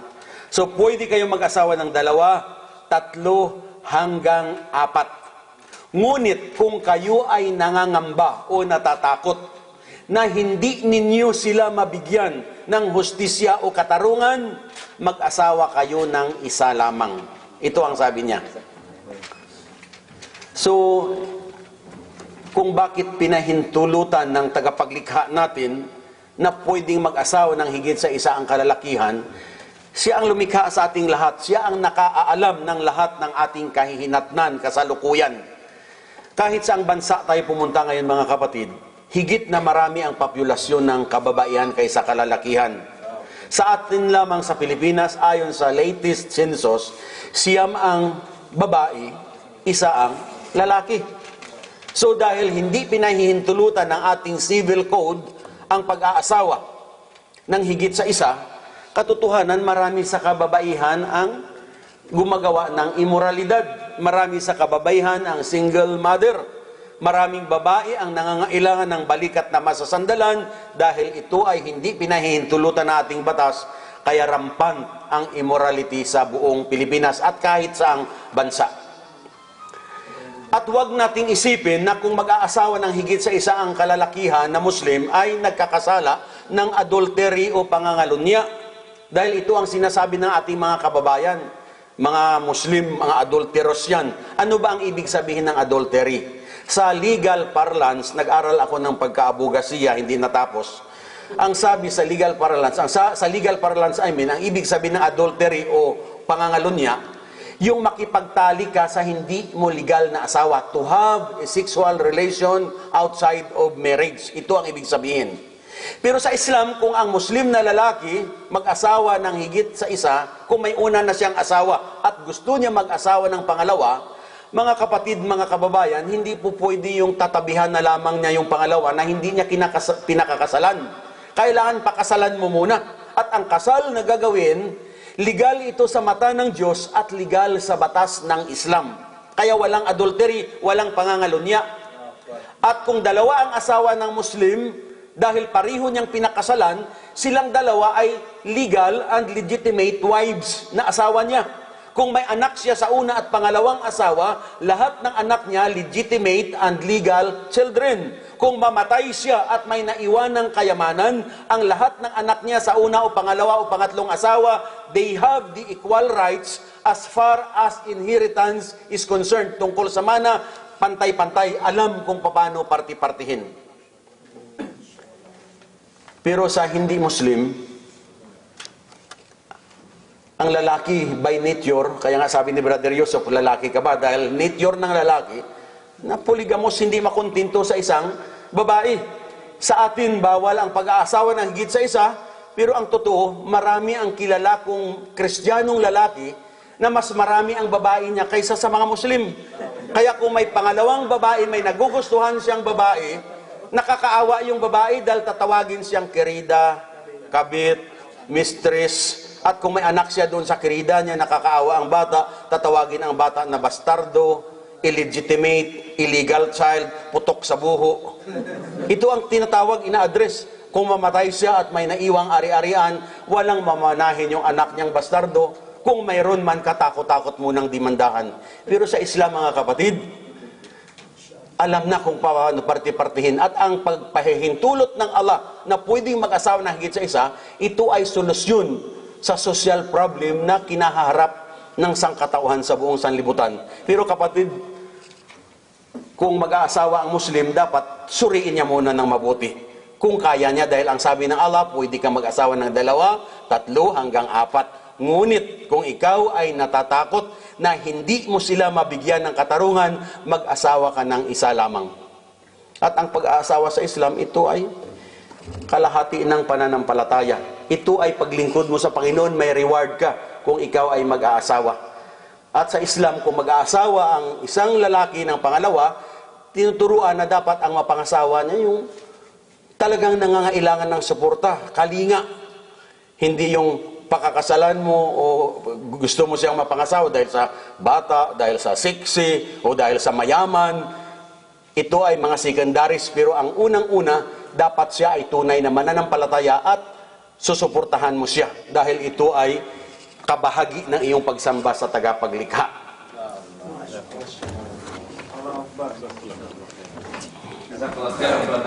So, maliwanag ko sa'yo. Pinahintulutan ka lang mag-asawa ng 2, 3, 4 kapag ka ikaw ay nag-Muslim. No? Dahil sa kasalukuyan, ang Kristiyano ay hindi pa rin maaaring mag-asawa. Sa inyo ang merong katanungan? O kung wala mang katanungan, sino sa inyo ang gustong sumamba sa tunay na nag-iisang Diyos? Okay. Alalahanin niyo mga kapatid, ang pag-anyaya namin sa inyo ay para sa inyong kapakanan. Dahil ang Allah ay Allah. Siya ang Diyos at tagapaglikha natin. Siya ang nagbigay ng buhay sa atin. Siya ang nagsusustento sa atin. Siya rin ang may karapatang bumawi ng ating buhay. Tandaan natin, ang nagmamay-ari ng paraiso ay hindi si Jesus, hindi si Muhammad, hindi si Moises, o kahit sino. Wala sa kanila kundi ang Allah subhanahu wa ta'ala. Kaya kung hindi natin sasambahin ng Allah subhanahu wa ta'ala, hindi tayo makakapasok sa paraiso na. Okay? So kung gusto nating pumasok, napakasimple lamang ang susi ng pagpasok sa paraiso. Manumpa tayo na walang Diyos na dapat sambahin maliban lamang sa Allah, at manumpa tayo, sasaksi tayo na si Muhammad alipin huling sugo ng Allah, at sasaksi din tayo na si Jesus alipin sugo din ng Allah. Hindi siya anak ng Diyos. Yes. Hindi siya Diyos na nagkatawang tao, kundi siya ay anak lamang ni Maria. Na siya ay sugo na katulad lamang ni Propeta Muhammad. So, sino sa inyo ang gustong pumasok sa paraiso ng Allah? Taas ang kamay. Okay. Inaanyaya namin sa inyo. Okay. So, halina kayo kung sino sa inyo dyan ang tapat sa kanyang kalooban na sumamba sa tunay na nag-iisang Allah subhanahu wa ta'ala. Pumunta lang dito sa harapan at banggitin lamang niya yung tinatawag na syahada. Masya Allah, Allahu Akbar. Masya Allah.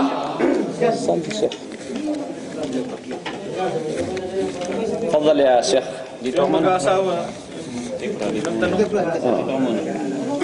Hindi nangangahulugan yan mga kapatid na kayo magmumuslim ay okay na ang 3, 4 na asawa. Katulad na sabi ni Brother Omar, kailangan mabigyan natin sila ng tamang katarungan, insyaAllah. So ngayon mga kapatid, meron bang pumilit sa inyo na pumasok sa Islam? Wala. Sa kagustuhan ninyo. Okay? So katulad ng nasabi ng ating tagapagsalita dito, ang pagpasok sa Islam ay napakasimple lamang. Kayo ay sasaksi na walang Diyos na dapat sambahin maliban lamang saan? Sa Allah. At sasaksi kayo na si Muhammad alipin huling sugo ng Allah. Maniwala kayo doon. At sasaksi ka na si Jesus ay alipin sugo din ng Allah. Clear sa inyo? So, Sheikh, tafadhal. Baka meron pa. So, kung meron pa sa inyo dyan, isang batch na lang. Huwag kayong mahiya. Huwag nyo kaming ikahiya. Doon tayo mahiya sa tagapaglikha natin. Halina kayo. Masya Allah. Allahu Akbar. Allahu Akbar. Maaari ba kayong humarap sa madla sa ating mga brother? Doon kayo humarap, brother. Harap kayo doon. Okay, dito kayo sa gitna. Masya Allah. اي نعم ان شاء الله فننتظر بعضهم ان شاء الله تفضل الشيخ Brother, ang pagpasok sa Islam walang maraming seremonya, hindi kondisyon na marunong ka na ng lahat-lahat, marunong ka magdasal. Ang pinakakondisyon lamang, wala kayong duda na ang sasambahin natin ay ang tunay na Diyos. So ang katulad nyo, kung halimbawa katulad itong mga kapatid, mga brothers, makinig yung hindi pa Muslim, ang katulad lamang nila, parang ang isang bata na ipapasok sa school na hindi Muslim, na gustong sumamba sa tunay ng Panginoon, kapatid tayo na, halina kayo rito.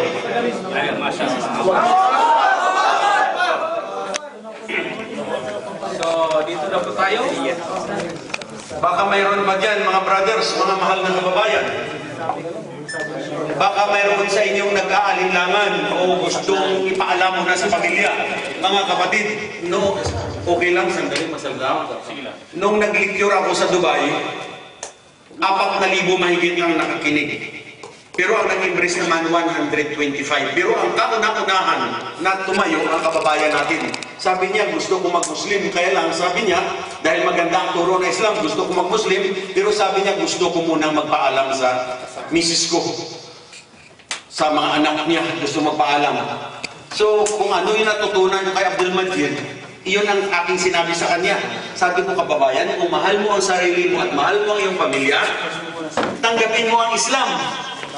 Dahil kung halimbawa, sasabihin mo na magpapaalam ka muna, gaano ka kasigurado na papayagan ka ng misis mo? Dahil ang misis mo ang kanyang nalalaman o ang kanyang naririnig lamang doon na ang mga Muslim ay terorista, ang Muslim nag-aasawa ng marami, baka maya iisipin lang niya na mag-aasawa ka ng marami rito. Kaya ka magmumuslim. Pero uulitin ko, kung mahal ninyo ang inyong sarili at inyong pamilya, tanggapin natin ang Islam, mga kapatid, huwag muna nating ipaalam. Dahil kung halimbawa, ito ang bahay niyo, nandyan sa loob ang misis mo at mga anak mo, alam mo na masusunog itong bahay. Sasabihin natin masusunog dahil, kapatid, talagang mali ang pananampalataya na yan, kaya masusunog yan sa araw ng paghuhukom. So kung mahal natin ang ating pamilya sa loob ng bahay na yan, ano ang gagawin natin? Aalisin natin sila o sasali tayo para masunog na rin? Natural, sasabihin mo, aalisin mo sila. Ang tanong, papaano mo sila maaalis kung hindi mo sinisimulan na umalis? Kaya mga kapatid, umalis ka muna at dahan-dahanin mo ang iyong mga mahal sa buhay nang sa gayon sa kabilang buhay, sama-sama tayo na aani sa mga biyaya ng tagapaglikha. Kayo mga kapatid yan na nag-aalinlangan, please welcome mga brothers. Para ito sa atin, hindi ito para kung kanino. At huwag nating isipin yung sasabihin ng ibang tao. Ang isipin natin kung ano ang sasabihin sa atin ng Panginoon na binigyan niya tayo ng tamang talino, bakit hindi natin ginamit? Babanggitin nyo ito sa wikang Arabic, dahan-dahan, no? Na ito ay may katapatan sa inyong puso. Okay? Ashhadu an la ilaha illallah wa ashhadu anna Muhammadan Rasulullah. Allahu Akbar. Masya Allah. Allahu Akbar. So, maliwanag na ang sinabi nyo sa wikang Tagalog, ano? Ako'y sumasaksi na walang Diyos na dapat sambahin, maliban lamang sa Allah, at ako'y sumasaksi na si Muhammad ay alipin, huling sugo ng Allah. So, alhamdulillah, kayo ay mga Muslim na. So, ganun lang kasimple ang pagpasok sa Islam. So, yung mga kababayan natin dyan na nag-aalanganin, welcome, ano? So, alhamdulillah.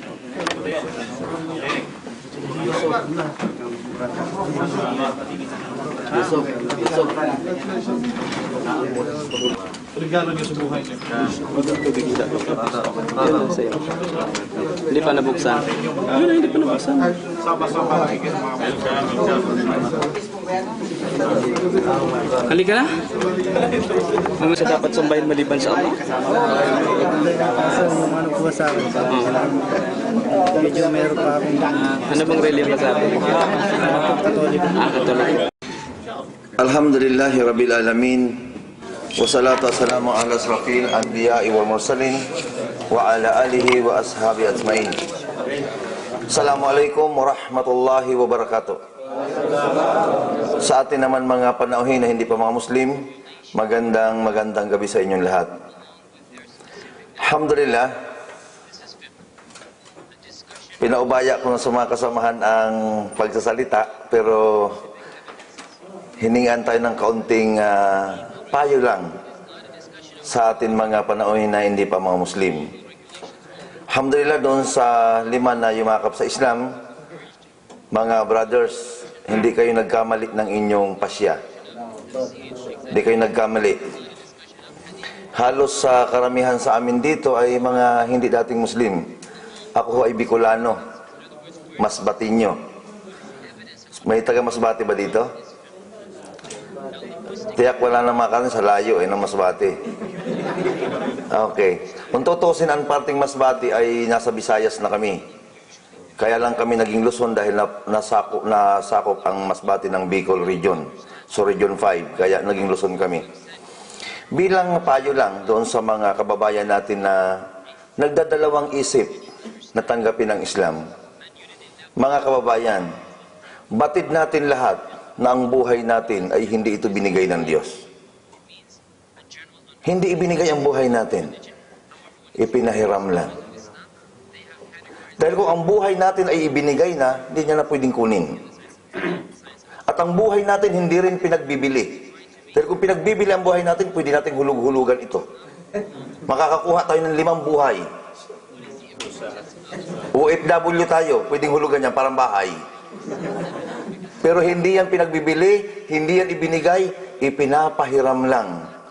Bilang mga Muslim, nakikiusap kami sa inyo, bilang pagmamahal sa inyo, bilang kaubayan, wag na wag ninyong payagan na yung nagpahiram sa inyo ng buhay ay hindi nyo makilala.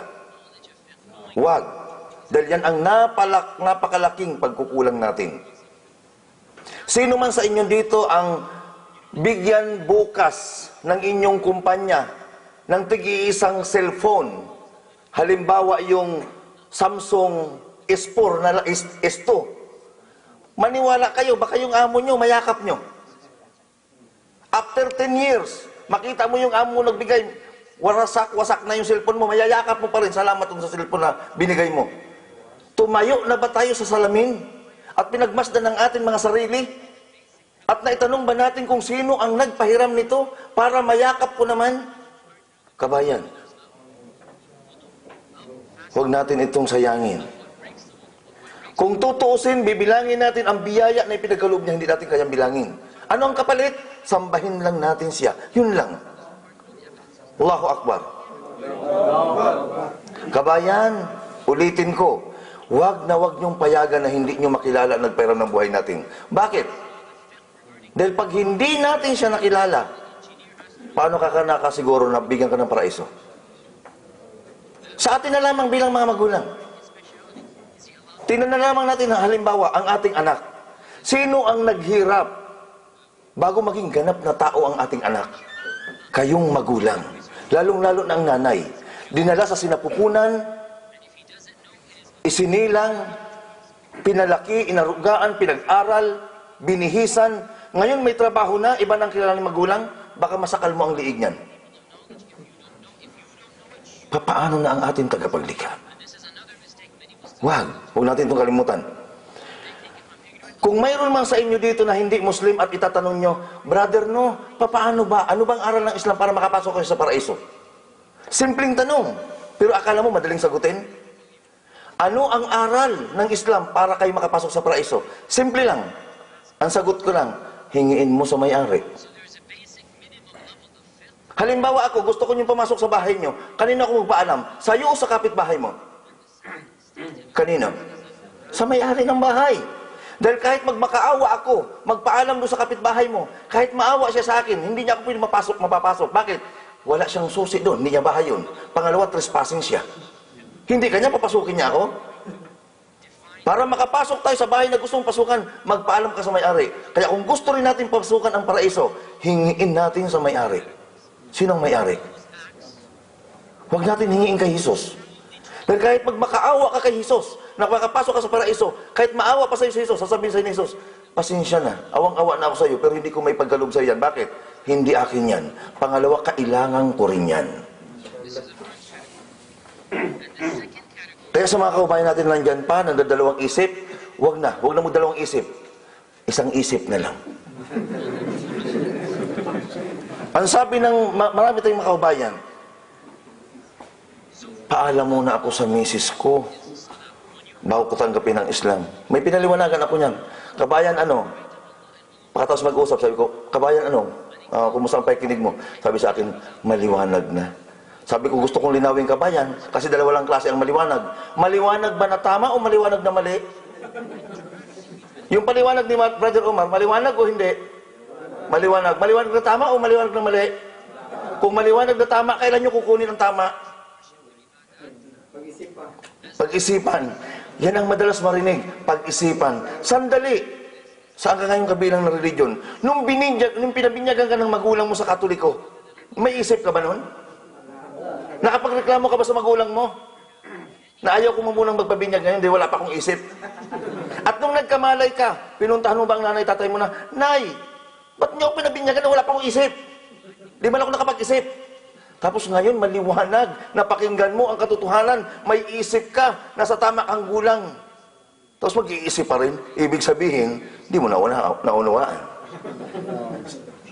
So, alhamdulillah. Tapos yung mga katuwiran, sabi ng iba, paalam muna ako kay Mrs. bago ko yakapin ng Islam. Ang tanong ko, pag pumayag si Mrs., mag-Muslim ka? Opo. Pag hindi, hindi. Ay dapat ang Mrs. mo mag-Muslim, hindi ikaw. Mayroon naman akong tinanong noon, paalam muna ako sa Mrs. Kung payagan ka, mag-Muslim ka? Opo. Pag hindi, mag-Muslim pa rin ako. Ay di mag-Muslim ka muna bago mo itawag. Ganon din ang resulta niyan.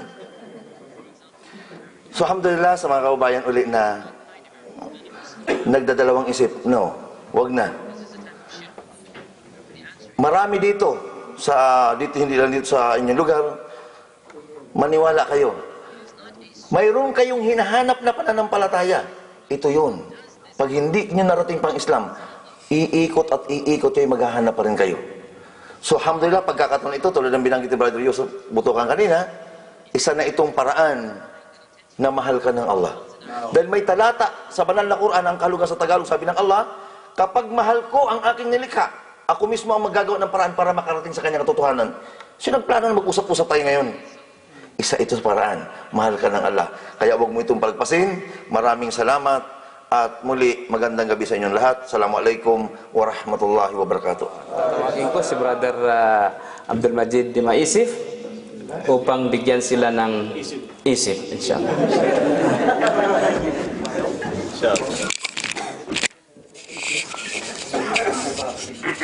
Sa loob.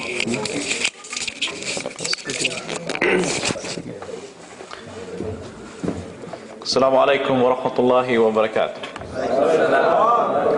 Bismillahirrahmanirrahim.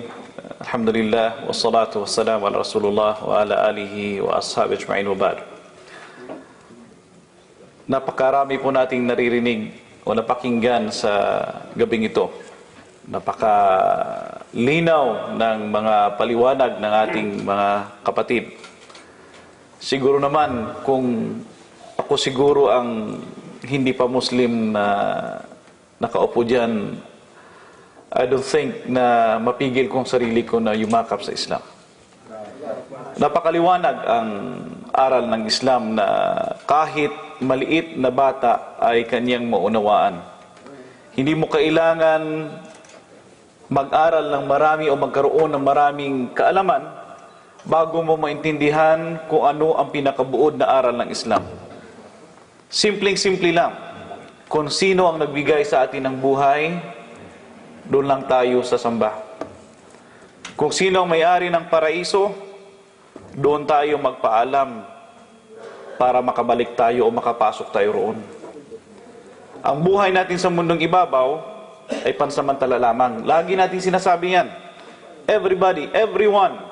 Sabi niya, pansamantala lang talaga ako dito sa mundong ibabaw. Alin natin yan? Alam natin, pag may narinig tayong namatay, sinasabi lagi natin, talagang ganyan ang buhay. You're here today, you're gone tomorrow. Kanya-kanyang oras. It's a known fact sa atin. Tanggap natin yan. Na ang buhay natin, pansamantala at lahat tayo'y mamamatay. Whether we like it or not, tayo'y babawian ng buhay. Ngunit mga mahal na mga kababayan, mahal na mga kapatid, dapat ihanda natin ang ating sarili. Ito ang malaking paglalakbay na hindi natin pwedeng tanggihan. Siguro kung malapit na yung bakasyon natin, lahat na lang ng paghahanda ay ginagawa natin. Sine-check natin o gumagawa tayo siguro ng checklist kung ano yung mga bilin ng ating mga mahal sa buhay. Ano ba ang gusto ni Junior? Ano ba ang gusto ni Ining? Gusto ba niyang mahal ko ng asawang alahas? Ano pa, nililista natin yan. Pabagahe tayo rito, pabagahe tayo roon. At ito yung ugali ng OCW o ng OFW na sa atin. Lagi na lamang ang kahon ang ating iniintindi. Padala rito, padala doon, sahod ngayon, padala, pag sunod ng araw, wala ng pera. Ngunit, hindi natin pinaghahandaan ang totoo at ang pinakamahalaga sa lahat pag dumating na sa atin si kamatayan. Saan ba tayo pupunta? Saan ba tayo pupunta? Ang ginagawa ba natin ngayon ay tutulak ba sa atin patungo sa paraiso? O kaya bahala na? Bahala na si Lord. Mahal naman ako ni Lord. Sinong Lord na yon? Baka hindi pa natin kilala ng lubusan kung sino ang Lord o ang Panginoon na dapat nating tawagan. Ito ay napakalaking oportunidad sa inyo. Islamic centers all over the kingdom, malaking biyaya para sa ating mga Filipinos. Sa atin sa Pilipinas, very gray, madilim, masalimot, hindi malinaw ang Islam sa atin dahil sa media, dahil sa komunidad sa atin, dahil hindi na ipalaganap sa atin ng tama ang pananampalatayang Islam, lalong-lalo na sa amin noon na yumakap sa Islam like 20 years ago. Sa ngayon, alhamdulillah, with the efforts ng mga kapatid natin na nagdadawa o nagpapalaganap ng Islam all over the Philippines, na umaabot na sila kahit sa Samar, sa Leyte, Pangasinan, in the Visayas and Mindanao, naabot nila at minsan nakakarinig ang iba ng mga tao roon sa Mindanao. Nasabi nila, bakit hindi namin narinig? Last week, isang brother ngayon, isa ng daiya sa Islamic Center sa Al-Khubar, si Brother Muslimin, umiyak siya, sabi niya, ilang taon ako, 23 years ako sa Zamboanga, naririnig kong azan, ang tawag sa sala. Umiyak siya, sabi niya, ngunit wala mang isa nagpaliwanag sa akin sa Islam. Umiyak siya. Dahil nag-embrace ng Islam, if I'm not mistaken, sa Manila pa. Kayo ngayon, ito yung malaking oportunidad sa inyo. Napunta tayo rito sa gitnang silangan. Napakaraming lugar sa buong mundo natin puntahan. Napakaraming trabaho, even sa atin. Makapagtrabaho tayo, maliit lamang ang kita. Mabubuhay at mabubuhay ang tao. Kung ang ibon nabubuhay, ano pa kaya ang tao na binigyan ng talino at abilidad? Ngunit bakit sa gitnang silangan tayo? At bakit sa Saudi Arabia tayo? Bakit sa Ufuf tayo napunta? Dahil ito ang pagkakataon natin na malaman natin ang katotohanan. Ito ay napakalaking oportunidad para sa atin. Pag-isipan natin ng malalim. Magmuni-muni tayo. Maybe now, hindi ka makapag-desisyon, but yet, maybe tomorrow makapag-desisyon ka, huwag mong i-delay. Dahil ang totoo nating lakbay, paglalakbay, pag tayo wala na dito sa mundong ibabaw, pag tayo namatay, ito na yung totoo. Wala nang balikan pa. Dapat maghanda tayo. Pag uwi natin sa Pilipinas, kompleto. Bagahe, ticket, passport, visa natin, we check. Pera, we check. Oh, may dolyar na ako, marami kong pambili nito. Pag dumating ba sa atin si kamatayan, meron na ba tayong kompletong gamit o kaya mga kailangan para makapasok tayo sa paraiso? Kung ang sagot natin hindi, o kung wala pa tayo sa Islam, then napakalaki ang ating problema. Iiwanan ko kayo sa itong pananalita, inshallah, and we still encourage you na yumakap sa pananampalatayang Islam. Nakita nyo kanina yung 5, yun lang ang kanilang binanggit. Ang sumaksi na walang tunay na Diyos na dapat sambahin, kundi ang nag-iisang tagapaglikha ang Allah. Si Muhammad ay kanyang alipin at sugo. At sabihin natin na si Jesus na anak ni Maria ay propeta at sugo. Hindi Diyos na nagkatawang tao. Very easy. Even ang maliit na bata, maintindihan niya. So, paghandaan natin at yakapin natin Dahil ito ang katotohanan, ito lang ang reliyon na tatanggapin ng Allah subhanahu wa ta'ala. Wa akhiru da'wana alhamdulillah rabbil alamin. Assalamualaikum warahmatullahi wabarakatuh. Khair, Brother Abdul Majid di maisip, naway nabigyan sila ng magandang pag-iisip, inshallah. So, anyway, patuloy pa rin tayo na makipagbuno sa syaitan, no? Yes. Hindi tayo susuko, no? So, bibigyan na natin ng pagkakataon muli yung ating mga kapatid, kahit na itong mga kapatid natin mga Muslim, kung meron kayong mga katanungan, habang nandito yung ating mga tagapagsalita, at kung ayaw nyo, wala tayong magagawa, nandiyan naman si Sheikh Saminuddin, inshallah, pwede kayo magtanong sa kanya, no? Welcome sila sa Islam. Yes, welcome kayo dito. At alalahanin ninyo palagi na nandito kami para igabay kayo sa matuwid na landas. So, any more question? Sino ba dito yung pinanganak na Kristiyano? Pagkitaas ang kamay. Muslim na pala lahat. Uulitin ko, sino ba sa inyo ay pinanganak na Kristiyano dito? Taas ang kamay. Mas, dumami. Halos lahat. Pati na rin yung mga Muslim, ipinanganak na Kristiyano. Ulitin ko, sino ba sa inyo ay pinanganak na Kristiyano dito? Pakitaas ang kamay. Okay. Yan ay sa pagkaakala lang natin. No? Na tayo ay ipinanganak na mga Kristiyano. Katotohanan, wala ni isa sa atin dito na ipinanganak na Kristiyano. Okay. Ano ang katibayan niyan? Sabi ni Propeta Muhammad sallallahu alaihi wasallam, kullu mauludun yuladu 'ala al-fitrah. Lahat ng ipinanganak, ano ibig sabihin ng lahat? Lahat without exemption. Kahit ang magulang mo ay Kristiyano, Hudyo, sabi dito, lahat ng ipinanganak na bata ay ipinanganak siya na, ibig sabihin pinanganak siya sa likas na pananampalataya niya. Ano yung likas na pananampalataya natin? Yung paniniwala sa nag-isang Diyos. Kahit ngayon sinasabi natin meron tayong Diyos Ama, Diyos Anak, Diyos Espiritu Santo, pero ang kalikasan natin isang Diyos lamang. Pag tinanong tayo, ikaw ba'y naniniwala sa nag-isang Diyos? Sino magsasagot sa atin dito na hindi, tatlo ang Diyos ko? Lahat tayo, Kristiyano, Muslim, sabi natin, isa lang ang Diyos. Pero bakit tayo naging Kristiyano, Hudyo? O ibang pananampalataya? Dahil karugtong noon, sabi ni Propeta Muhammad sallallahu alaihi wasallam, فَأَبَوَاهُ يُهَوِّدَانِ أَوْ يُنَسِّرَانِ أَوْ يُمَجِّسَانِ. Ang kanyang mga magulang lamang gumagawa sa kanya na magiging Hudyo, Kristiyano, Magyan. Sa atin sa Pilipinas, malinaw, clear, na hindi nga tayo pinanganak na Kristiyano. Dahil kapag merong bagong silang na bata, anong pinaghahandaan ng mga magulang? Binyag. Saan dadalhin ang bata? Sa simbahan. Anong gagawin doon? Diba? Narinig ba ninyo ang binabanggit ng pari kapag kasi ay nagbibinyag? Di ba sinasabi ng pari, binibinyagan kita sa ngalan ng Ama, ng Anak, ng Diyos Espiritu Santo. Simula ngayon, ikaw ay isang ganap na Kristiyano.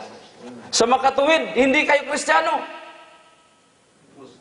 Dahil kung Kristiyano kayo pinanganak, maaari pa bang banggitin ng pari na simula sa araw na ito, ibig sabihin sa binyag, sa araw ng binyag, ikaw ay isang ganap na Kristiyano. Ibig sabihin, hindi ka Kristiyano, gagawin ka ngayong Kristiyano. Yan ang katotohanan. Kaya naman sa mga kapatid natin, sabi, balik Islam. Bakit tinatawag balik Islam? Dahil nanumbalik lang tayo sa pinag-ugatan nating pananampalataya. Galing tayo doon sa paniniwala sa nag-isang Diyos. Ngayon, nung lumaki tayo, nawala tayo ng pansamantala, at ngayon, nagkaroon tayo ng tamang pag-iisip at nakilala natin ang tunay na lumikha sa atin, kaya bumalik tayo muli. Kaya yan tayo mga kapatid. Dapat bumalik tayo sa pinag-ugatan nating pananampalataya. Okay. So, sino sa inyo ang gustong manatiling Kristiyano? Sino sa atin ito ay pinanganak na Kristiyano? Pakitaas ang kamay.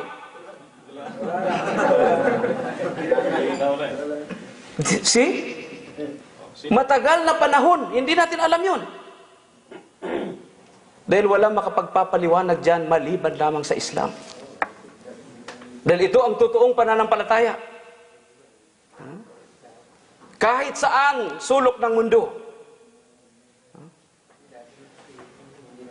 Sa Amerika ngayon, sa London, napakaraming mga Amerikano, mga British na pumapasok sa Islam.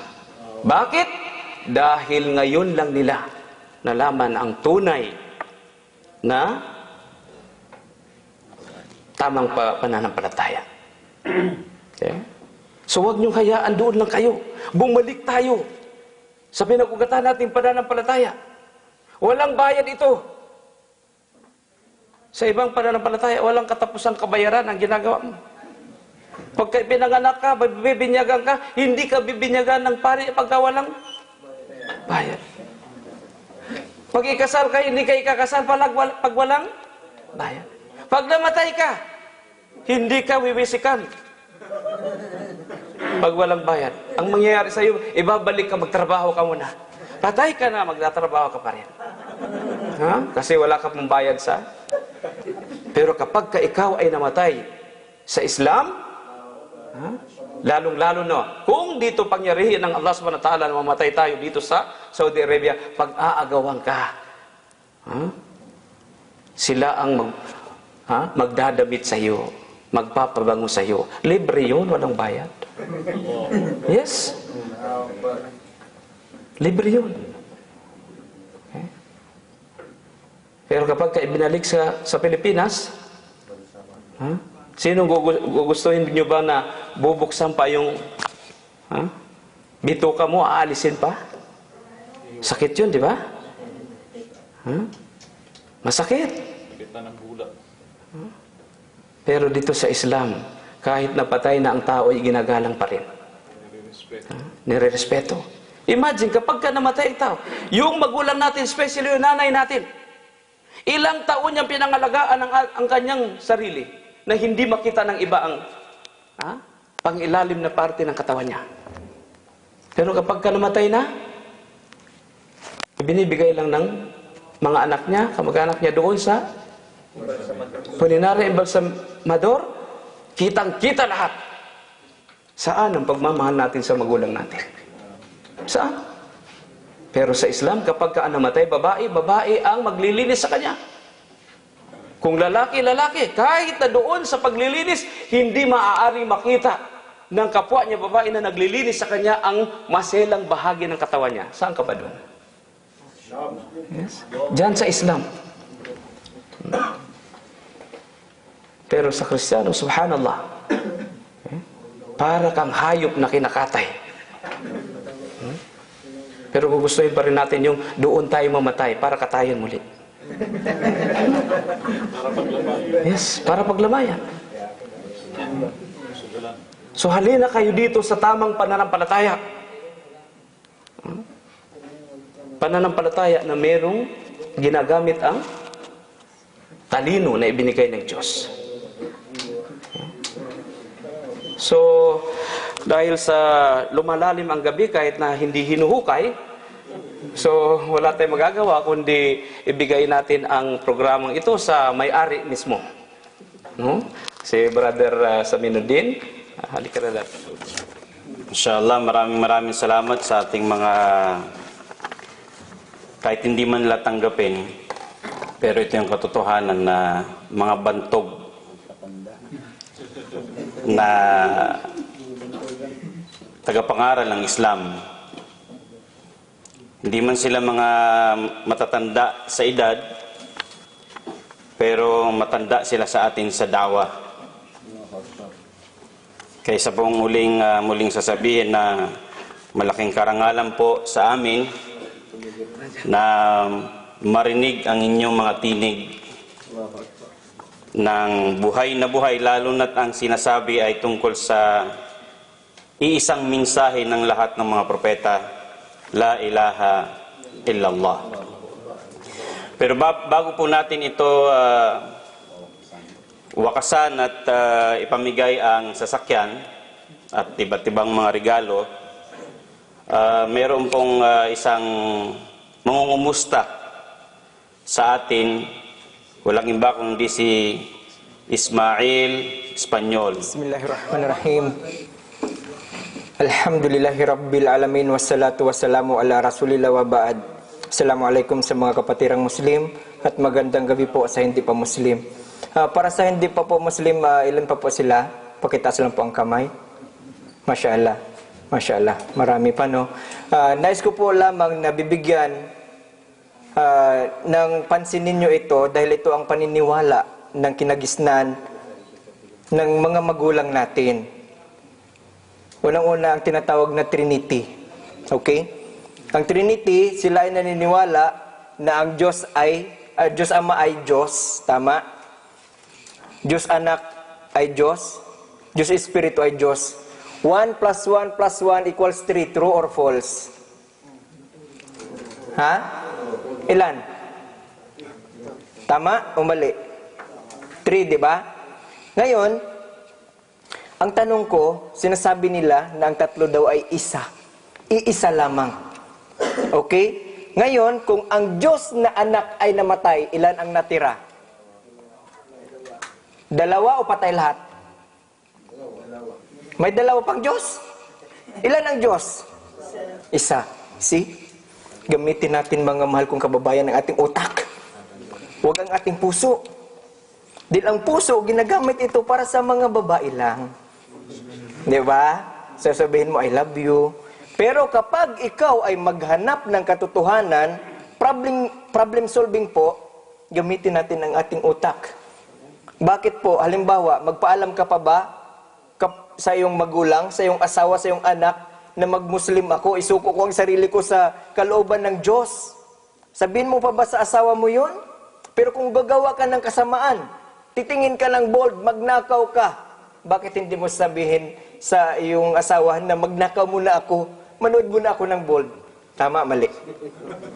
At unang-una po, dapat alamin ninyo kung ano ang meaning ng Kristiyano. Okay? Kristiyano kayo pero hindi nyo alam kung ano ang meaning ng Kristiyano? Bakit ka pumasok dyan?